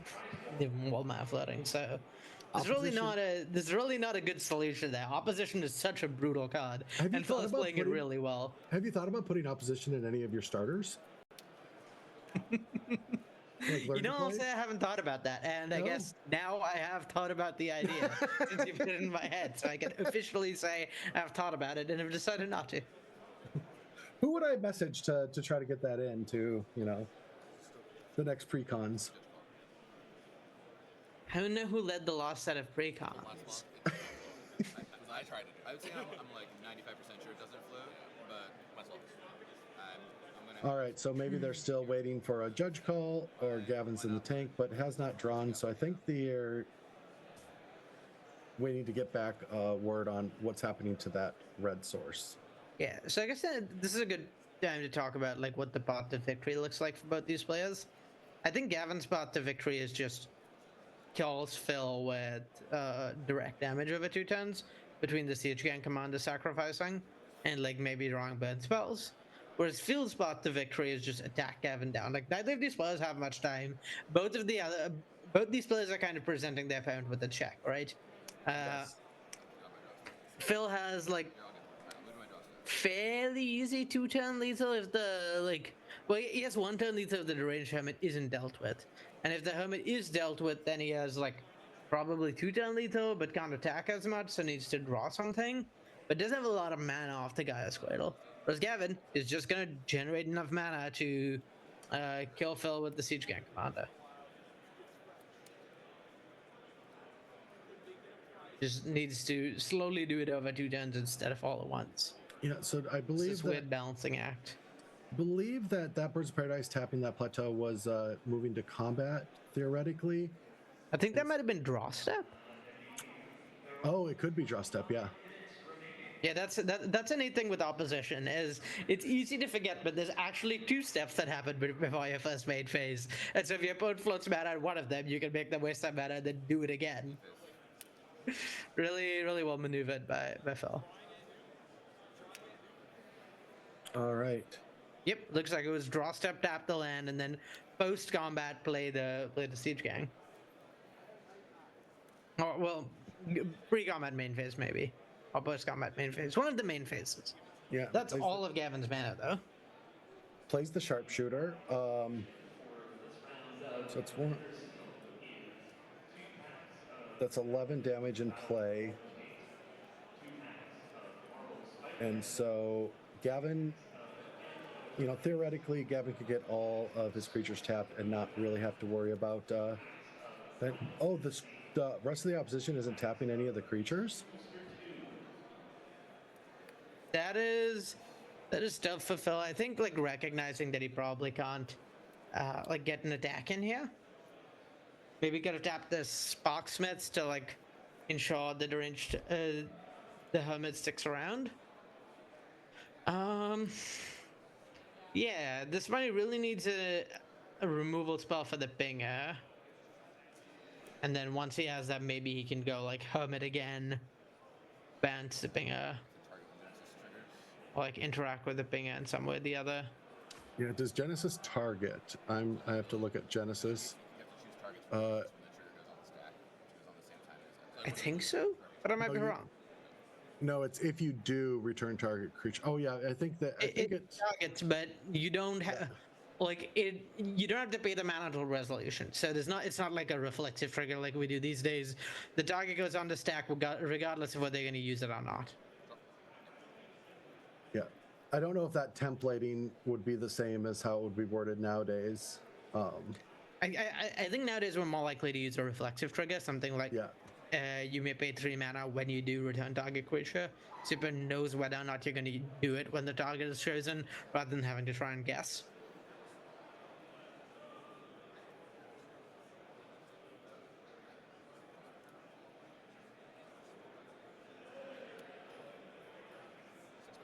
All right, so Cradle for 6.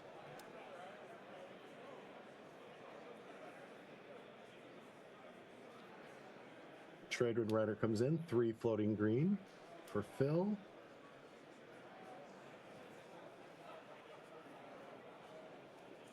Yeah, and he just really, really needs interaction.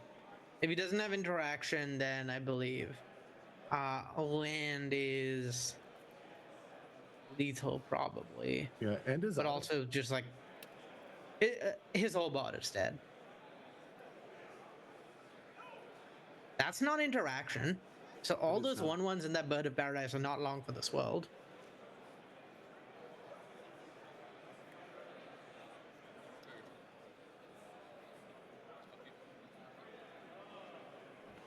All right, so now that Sharpshooter is untapped and active. Yeah, what he can do is just tap all of bring all of Phil's creatures down upkeep, and if Phil taps his lands, then attack for lethal, and if Phil taps his creatures, then try and triple activate Goblin Chieftain for lethal.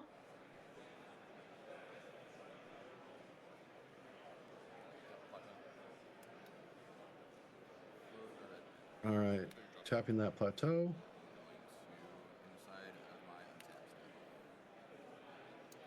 All right, so the action is starting. Yep. And Sharpshooter just going to mow down Phil's entire board here, I think. Not much to be done about stopping it. All right, Ringleader is the first tapped with opposition. So notably, to have a kill here, Gavin needs 1 more land. He has 5 mana, he needs 6 mana. 6 mana has 3 goblin sacrifices. Each goblin sacrifices 3 damage, 1 from the Sparksmith, 2 from the sacrifice itself. Phil is at 9.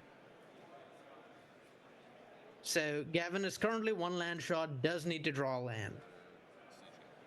Technically, there was maybe some world in which Phil could have sequenced it such that all 5 lands were tapped and upkeep and a land wouldn't do it. But the problem was if he did that, I think he died to creature combat.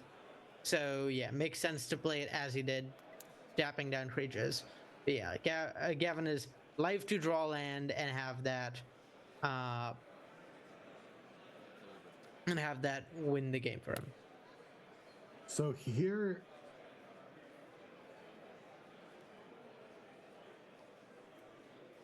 interesting. So you have a mana floating. Do you just hope to draw that land and tap another land and one of those tapped goblins to deal 3 to Phil's face? I think so. I think I like going face here. The creatures left are Trade Wind Rider, Mana War. What's the... I don't know what the blue creature is near the top of Phil's board. Phil has opposition. Oh, Tyrant Predator. It's a 2/3 for colorless blue-green. Oh, right. The thing I thought was a creature is the opposition. Okay, yeah. Okay, gotcha. Yeah, so it's 3 to face. There's some chance there's just lethal anyway for Gavin through attacks. Yeah, funnily enough, this turn it would have been exactly lethal if Gavin dealt that 1 when it originally got bounced. Okay, just going for board control. Yeah, opting to play it slower. Also acceptable. I don't think Phil can really win without creatures. It's a tough spot because Gavin's line is a little like the line we discussed is a little all or nothing for Gavin.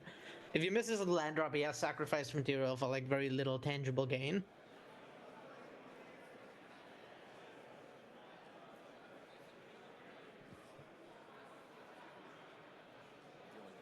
Yeah, going Okay. face. He's going for it. That's going face. Yeah. Falls at 8. This is going to take him to 6.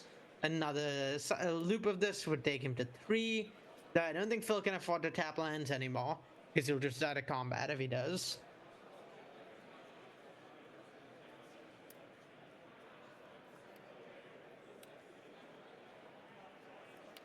It doesn't seem like you haven't hit the land. I don't think so, though he could also just be counting.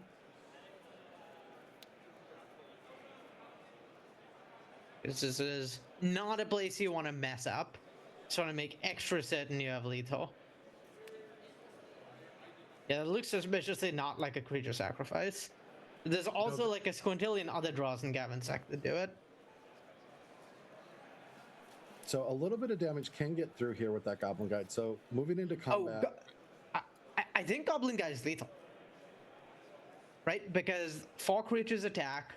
3 of them get blocked. Each of the blocked creatures, I guess like 2 of the blocked creatures die, which is 2 more extra pings. And so that should be a little over lethal even. I guess some of the creatures will get tapped down at beginning of combat. But that's fine. We just need to get one, I guess. Yeah, I think there need to be 2 that get through. So if we go to attacks, yeah, wow.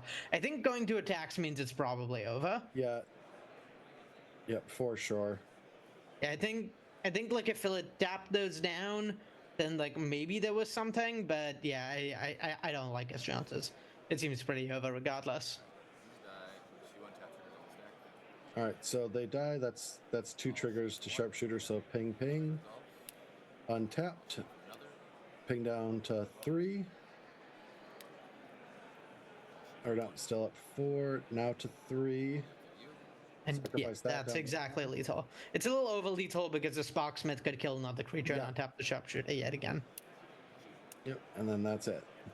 Yeah, massively piloted by Gavin. Good reminder of why of the fact that maybe he has a little bit of history as a pro, and not just a commodity designer.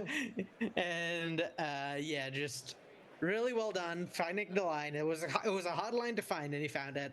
And yeah, just like super minutia focused, putting him in top 8.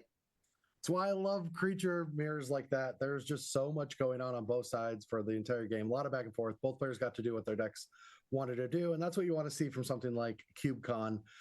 So that's sick, but also that means that Gavin is making the final draft of the weekend, which is going to be Vintage Cube, representing Wizards of the Coast staff. That's really, really cool. So Arya, this is it for us in the booth. Is there anything that you want to say about this draft and also this amazing cube?